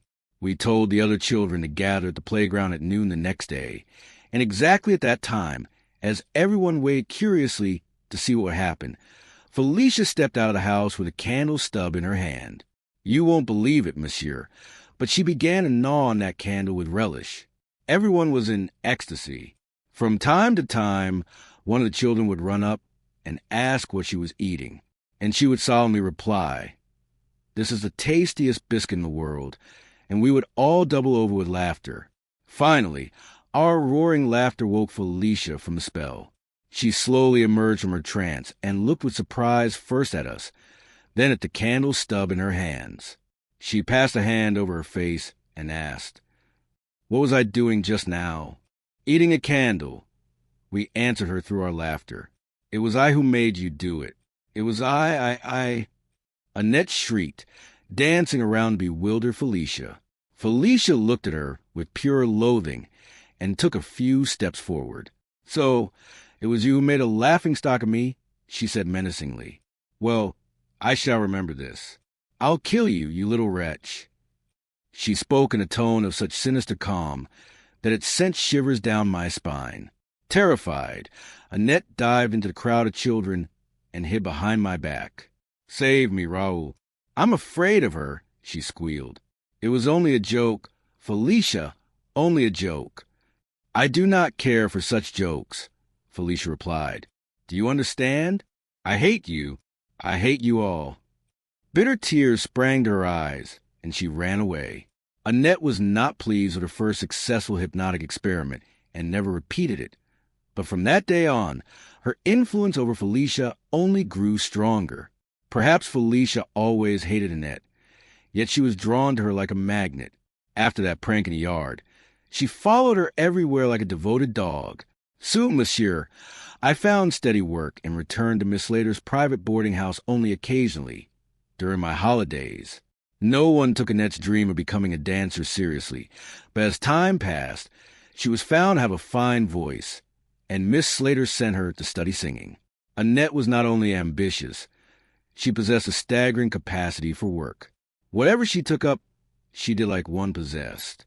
A worried Miss Slater often had to restrain her, fearing for her fragile health.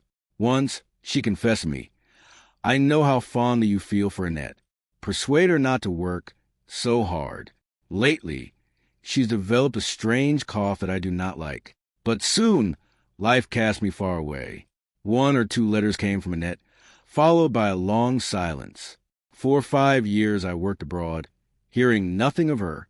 Then, upon my return, my attention was suddenly caught by a poster. I recognized my little Annette at once, the Annette of my childhood. That very evening, I went to theater. Annette sang in French and Italian. She was magnificent on stage. During the intermission, I went to her dressing room. Recognizing me, she threw her arms around my neck. "Oh, Raoul, my Raoul," she sobbed, smearing her makeup. "How wonderful that you found me. Where have you been hiding all these years?" I began to tell her of my travels, but I noticed she wasn't listening, and I fell silent. "You see, Raoul, I have achieved it." She swept her hand across the room, which was crowded with numerous bouquets. "Kind Miss Slater would be proud of you." "Old Lady Slater? She'd kill me if she knew. You know, she was grooming me for conservatory, for those dull concerts that feel like a church service. But I am an artist, only here on the variety stage, Do I find true worship? I feel that I am living. Do you understand?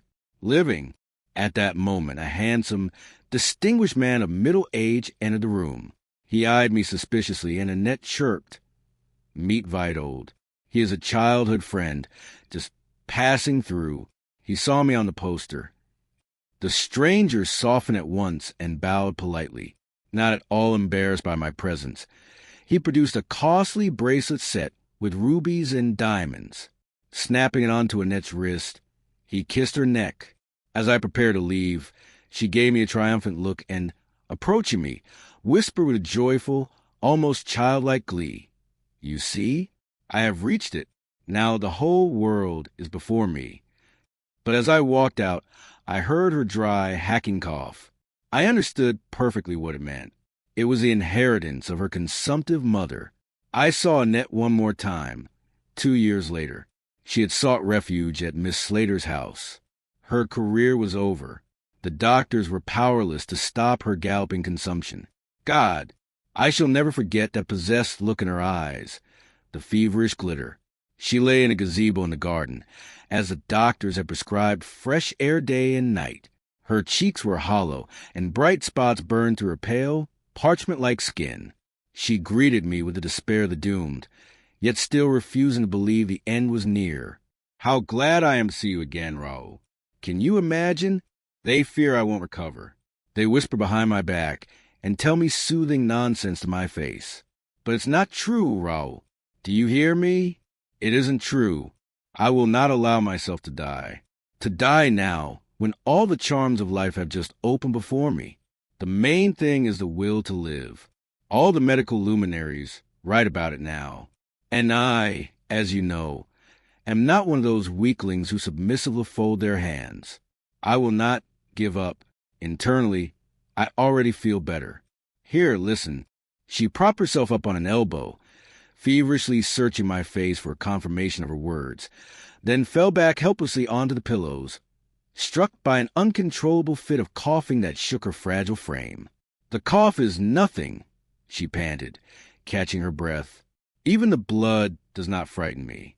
I shall surprise all these little doctors yet. The main thing is the will. Only that must be taken into account. Remember, Raoul, I will live." You understand, gentlemen, it was a staggering, piteous sight. At that moment, Felicia Bout came out of the house. In her hands was a tray with a glass of hot milk. She held the tray out to Annette and watched with a hidden, spiteful satisfaction as the other drank greedily. Suddenly, Annette caught her gaze and, in a rage, hurled the glass to the ground so that it shattered into tiny fragments. "No, just look at the pleasure that cow takes in my suffering. She'll be glad if I die. The bitch is even smirking. She's never been ill a day in her life. Not a single day. Why does a dray horse like that need so much health, when she sees nothing around her but her own stall?" Felicia calmly leaned down and gathered the shards. "I take no offense at her words," she said in a sing-song voice. "Let her talk. I am a respectable girl, but she will soon have to burn in hell. God ordained patience and compassion for one's neighbor." "You hate me!" Annette screamed, beside herself with rage. "You've hated me your whole life, but my power over you is still absolute. Even now, I can make you do anything I want. To your knees, you cow! Eat the grass." Felicia recoiled in terror, her unblinking gaze fixed upon her tormentor. "To your knees, you creature," Annette said implacably, "and eat the grass. I command you."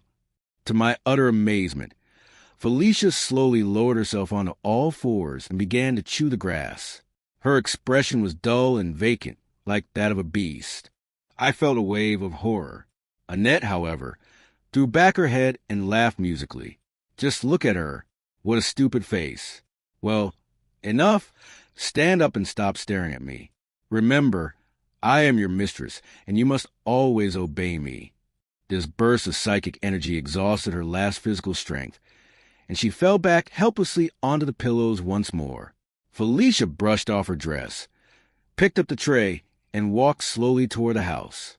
After a few steps, she turned and looked at us over her shoulder. I was struck by the hatred and contempt burning in her eyes. Annette died 6 months later.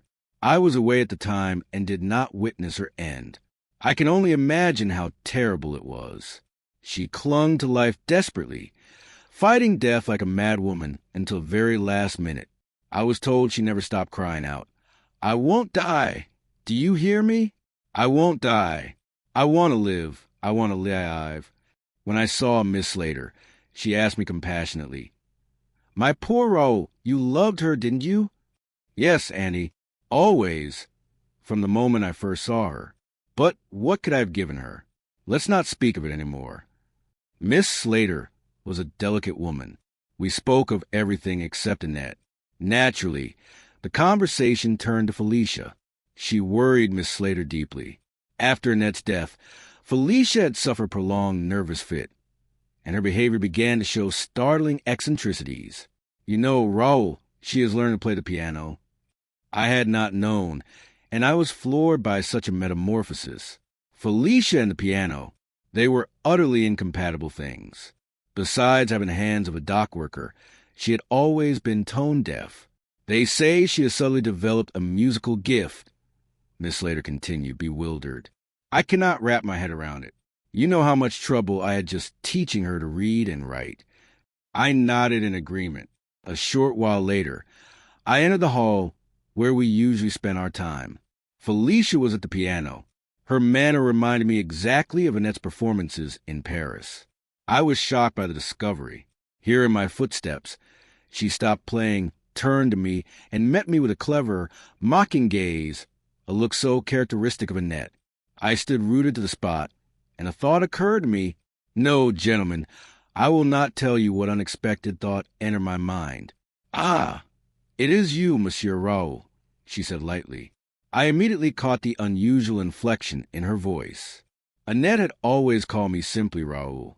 Felicia, however, had addressed me as Monsieur Raoul ever since we became adults.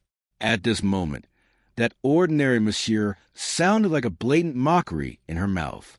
"Hello, Felicia. You look different today." "Really?" she said pensively. Strange, strange. Why is your face so long, Raoul?" "No. From now on, I shall call you simply Raoul. After all, we grew up together. Life is given to us for laughter and enjoyment. Let us remember poor Annette. She died without ever enjoying life. Do you think she is in purgatory now?" She squinted slyly, reading my bewilderment. Suddenly, she began to sing a song, slightly out of tune. I clearly recognized the Italian words, and I confess I was stunned. "Felicia," I cried, "you know Italian? And why not, Raoul? I am not as stupid as you think, or rather, as I made you think." I must have looked so thunderstruck that she burst out laughing. "But I don't understand a thing," I began. "I will explain it to you. I am a magnificent actress, though you never suspected it. I can play many roles at once, and masterfully, too."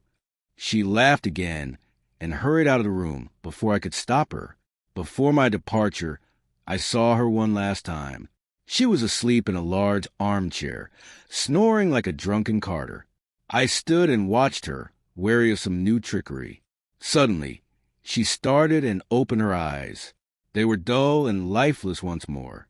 "Monsieur Raoul," she muttered mechanically.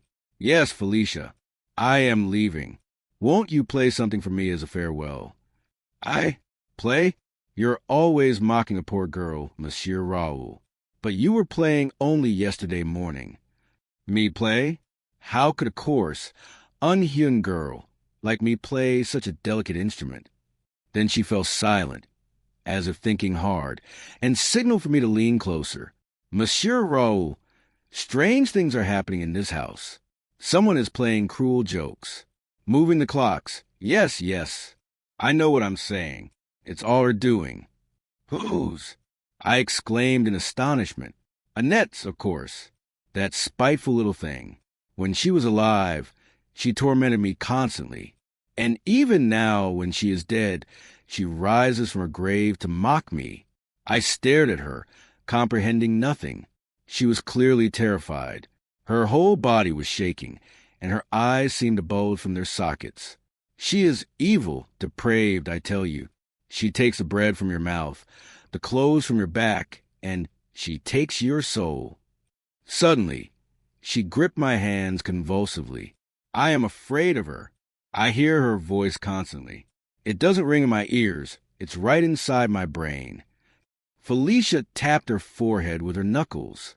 She will carry me off, carry me far away. And what will become of me then? Her voice rose to a scream, a soul-chilling shriek. She looked like a victim being torn apart by a predator. Then she suddenly smiled, and a treacherous glint appeared in her eyes. I involuntarily recoiled. If it comes to that, Monsieur Raoul, I know where my strength lies. In my hands. In these very hands. I had never paid much attention to her hands before, but now, as she held them out to me, clenching and unclenching those knotty, muscular fingers, like iron springs, a cold sweat broke out over me. A wave of nausea hit my throat. It must have been with hands just like these that her father once strangled her mother. That was my last meeting with Felicia Bout. Soon after, I left again to find work, this time in South America. I returned only 2 years after her death, the circumstances of which I read about in the newspapers. As for the details, I have only just heard them from you. Felicia 3 and 4, you say? Yes, she was indeed a magnificent actress. He train began to slow its pace. The fourth man straightened up and buttoned his coat to the very top. Well then, what is your conclusion, Monsieur Raoul? The lawyer asked, leaning forward eagerly toward the man who had entirely captivated their attention. Raoul Leterdeau rose resolutely. I maintain, gentlemen, that the story of Felicia Bout is, in truth, the story of Annette Revel. He grasped the handle of the carriage door, ready to depart, but then turned unexpectedly. Leaning in, he tapped a bent forefinger against Canon Parfit's fleshy chest. The master of the house resides here, he said, then playfully nudged the priest's ribs. Everything else is merely a vessel, a dwelling, a home. Tell me, gentlemen, what would you do if you found a burglar in your house? An uninvited guest, so to speak? Most likely you would shoot him dead. No, cried the impulsive Canon. We live in a civilized country. But his final words were addressed to a void. The carriage door slammed shut in his face. The clergyman, the lawyer, and the doctor were left alone. The fourth corner of the compartment was empty.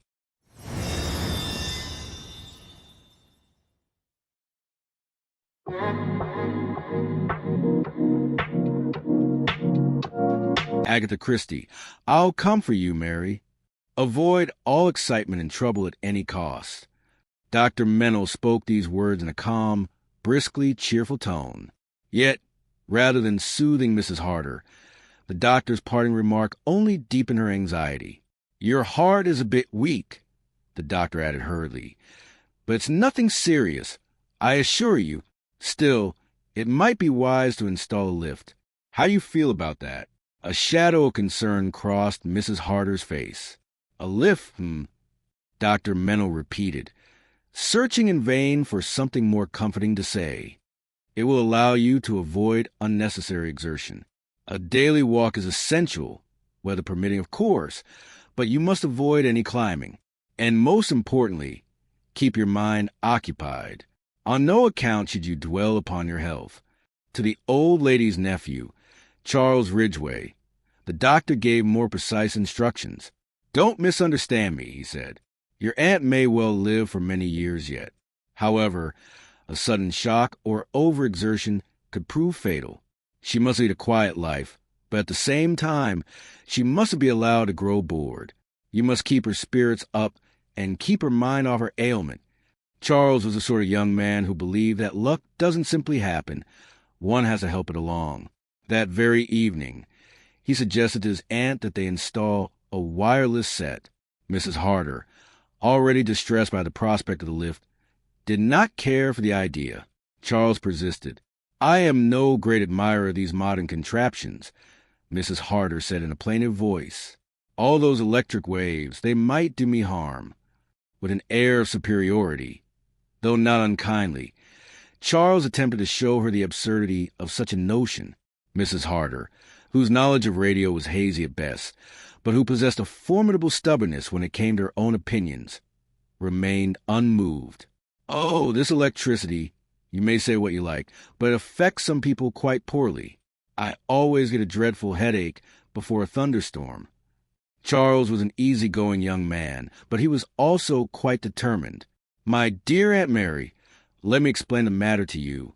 Being something of an expert in the field, he proceeded to deliver a veritable lecture on the wireless. With great enthusiasm, he spoke of high-tension and low-tension valves, of high-frequency and low-frequency, of amplifiers and condensers. Drowning in a flood of words she did not understand, Mrs. Harder capitulated. "Very well, Charles, if you think it necessary. Dear Aunt Mary." Charles cried enthusiastically. "It is exactly what you need. The wireless will keep you from being bored and dwelling on your illness." The lift prescribed by Dr. Mennel was soon installed. However, the presence of the workman fitting it nearly drove her to the grave. Like many elderly women, Mrs. Harder harbored a deep-seated prejudice against strangers in the house. She suspected every last one of them of having designs on her silver. Hard on the heels of the lift came the wireless set, leaving Mrs. Harder alone with an object she detested, a large, clumsy cabinet bristling with knobs and dials. It took all of Charles's inspiration to reconcile Mrs. Harder to the device. He, however, was in his element, endlessly twiddling the dials and holding forth with great eloquence. Patiently and politely, Mrs. Harder listened to her nephew, yet in her heart of hearts, she remained convinced that these modern contraptions were utter nonsense. "Listen, Aunt Mary, that's Berlin. Isn't it magnificent? Can you hear the announcer's voice clearly?" "I hear nothing but a dreadful crackling and humming." Charles continued to turn the knobs. "Brussels," he announced triumphantly. "Is it really?" A hint of awakening interest flickered in Mrs. Harder's voice. Charles turned the dial again. An incredible roar and whistle filled the room. "Now I feel as though we've landed in a madhouse," remarked Mrs. Harder, who was not without a sense of humor. "Ha ha! You're a wit, Aunt Mary. A very good joke indeed." Mrs. Harder could not help but smile. She was fond of Charles. For several years, her niece Miriam Harder had lived with her. She had intended to make the girl her heiress, but Miriam had failed to live up to her expectations. She had been impatient, clearly stifled by her aunt's company, and was constantly off somewhere, gaddying about, as Mrs. Harder vividly put it. Eventually, Miriam met a young man of whom her aunt strongly disapproved. Mrs. Harder sent Miriam back to her mother with a curt note, as if she were a piece of returned merchandise. Miriam married the young man, and Mrs. Harder took to sending her handkerchief boxes and doilies for the decanters at Christmas. Seeing that her niece had failed her, Mrs. Harder turned her gaze toward her nephew. From the start, Charles proved a resounding success. He was unfailingly kind and respectful, listening to the reminiscences of her youth as though he had never heard anything more fascinating. In this regard, Charles was nothing like Miriam, who had been bored to death by the stories and made no secret of it. Charles was never bored. He was perpetually cheerful and high spirits, and told his aunt several times a day what a wonderful old lady she was. Entirely satisfied with this new arrangement, Mrs. Harder informed her solicitor of her wish to draw up a new will. The will was drafted, sent to her, and duly signed. And now, even on the matter of the wireless, Charles soon proved himself worthy of every praise. Initially hostile, Mrs. Harder grew first tolerant of the endeavor and, in the end, delighted by it.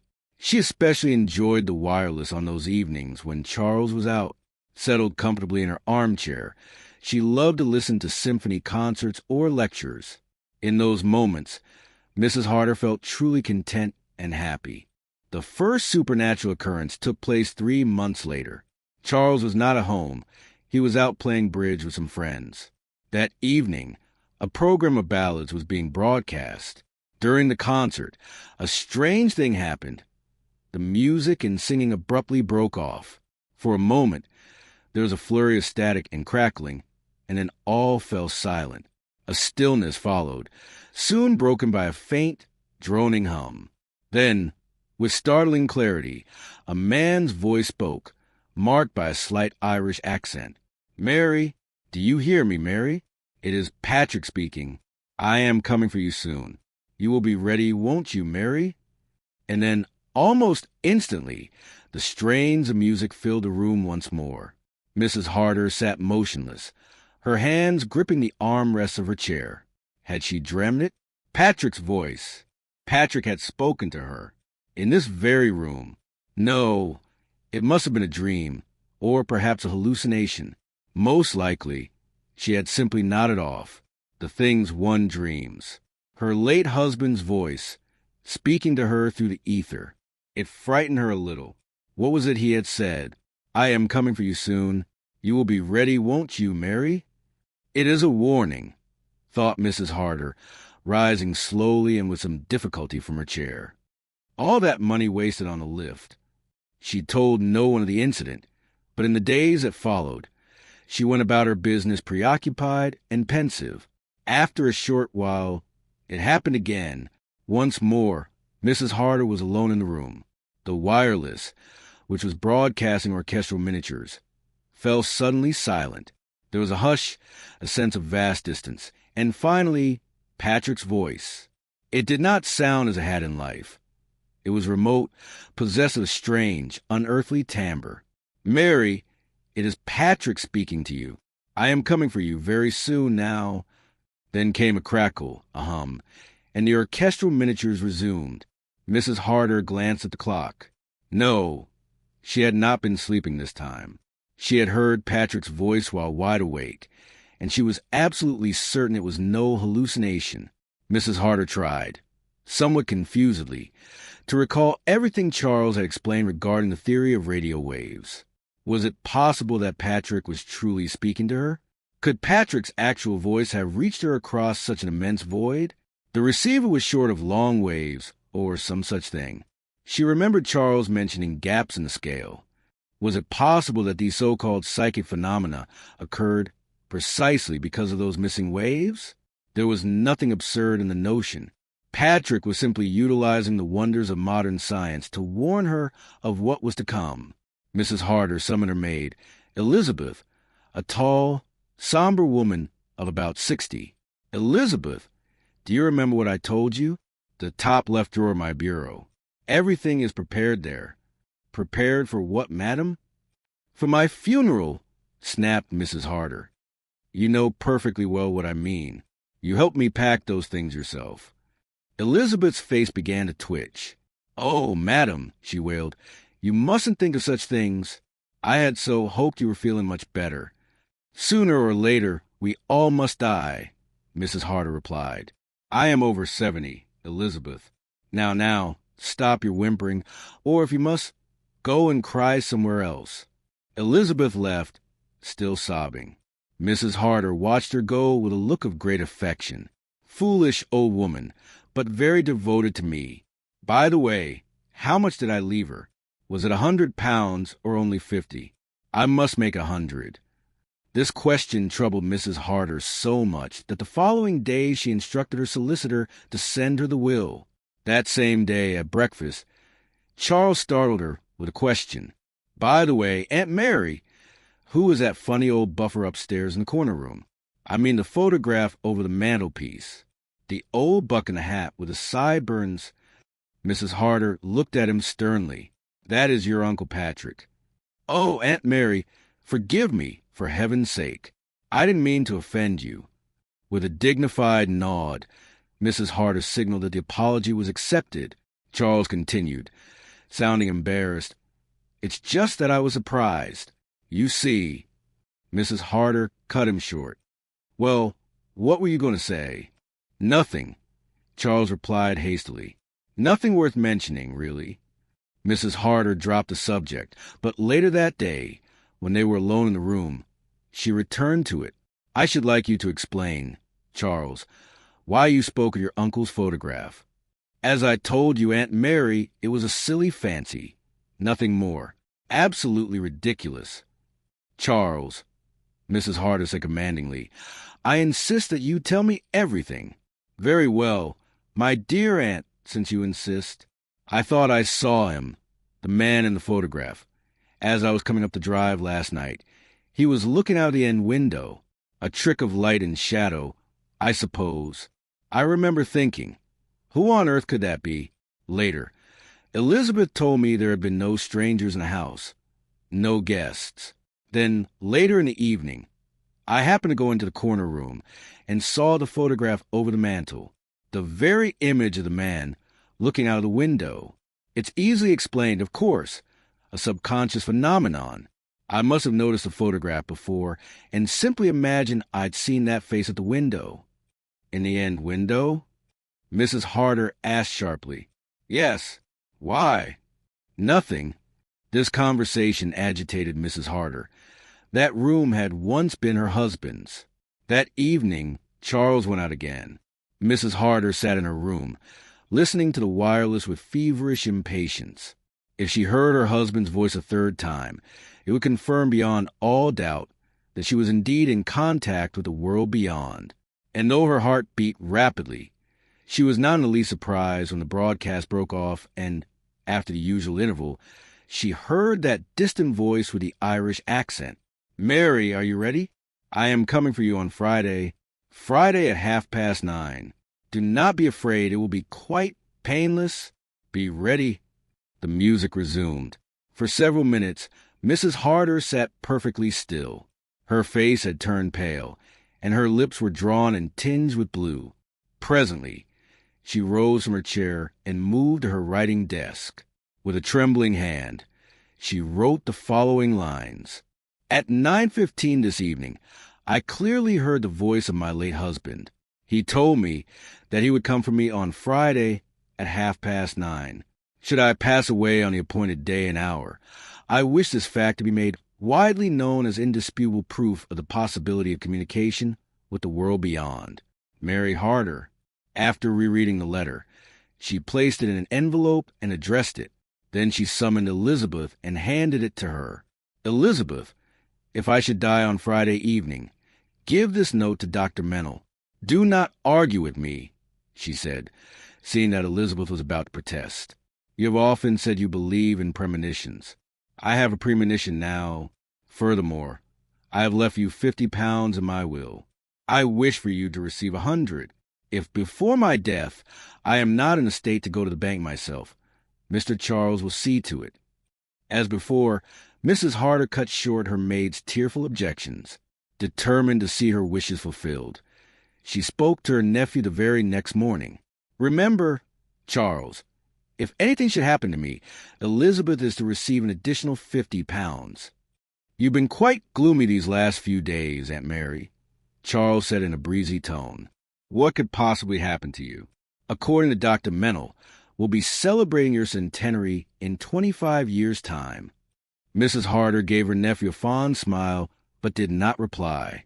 After a moment's pause, she asked, "What are your plans for Friday evening, Charles?" Charles looked slightly surprised.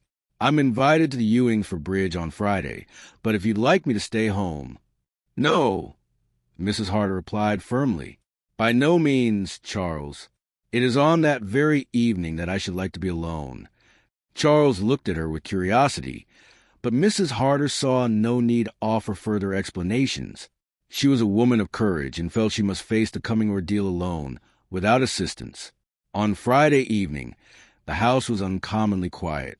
Mrs. Harder sat, as always, in her armchair by the fire. All her preparations were complete. That morning she had gone to the bank, withdrawn £50 and handed them to Elizabeth, sorted through her personal effects, and drawn up a list of instructions for Charles.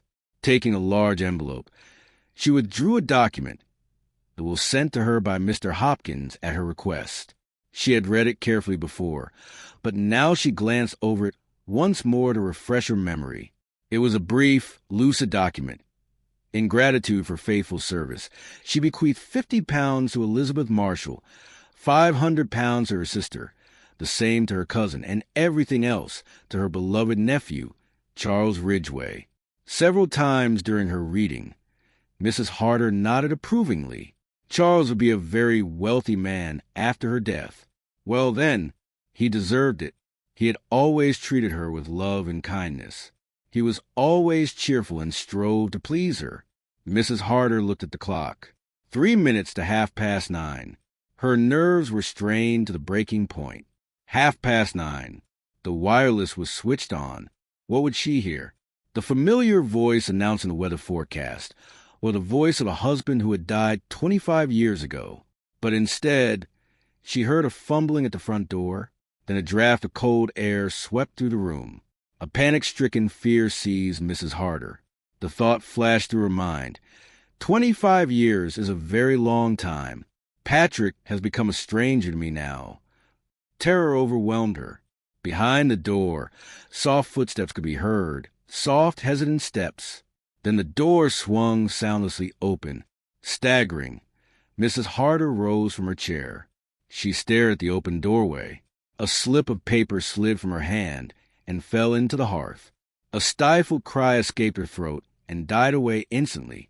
In the dim light of the doorway stood a familiar figure with a chestnut beard and mustache, wearing an old-fashioned jacket from the Victorian era. Patrick had come for her. Her heart, gripped by horror, gave one desperate throb and stopped. Mrs. Harder slumped to the floor.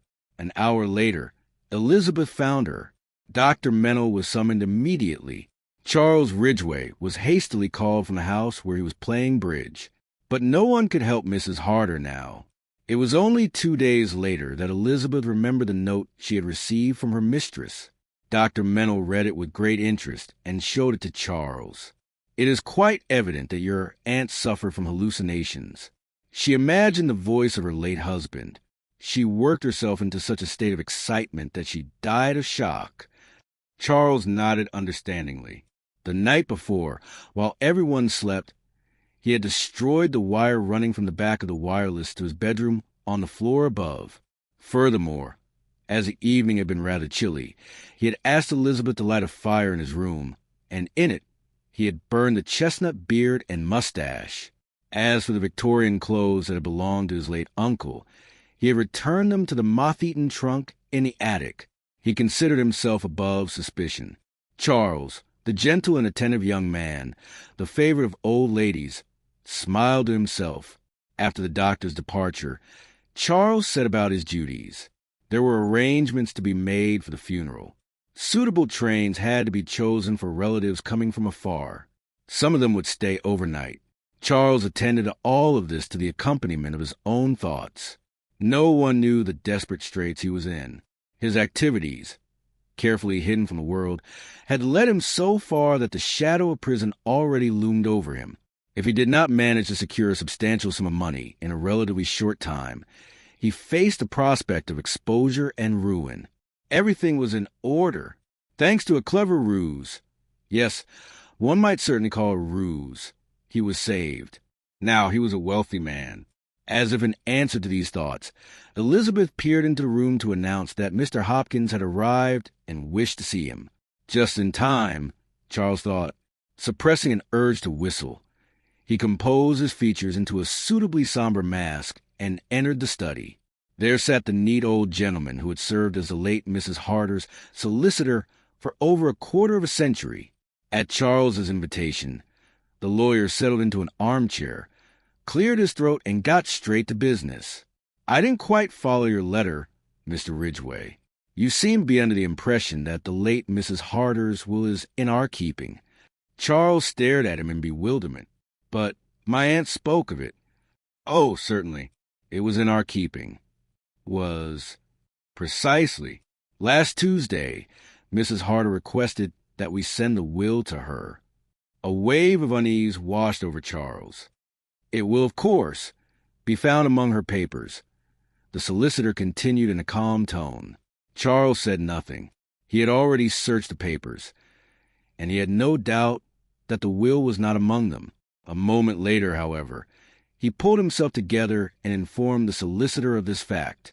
His voice sounded unnatural, and he had a sensation, a thin trickle of cold water running down his spine. Has anyone examined the deceased's personal effects? Charles replied that Elizabeth had done so. Elizabeth was summoned. Yes. She had inspected all the clothing and personal items of the deceased and was absolutely certain that there were no official documents resembling a will among them. She knew what it would look like.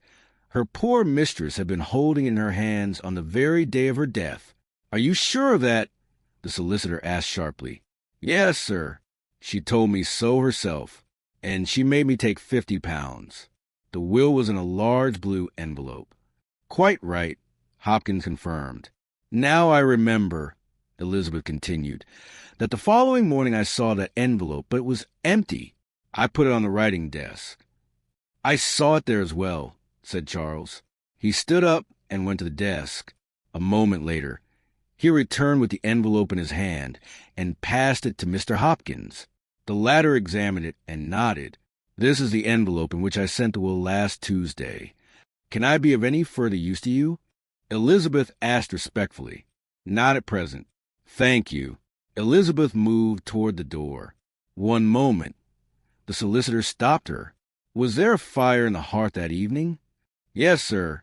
There was always a fire burning there. Thank you. That will be all. Elizabeth left the room.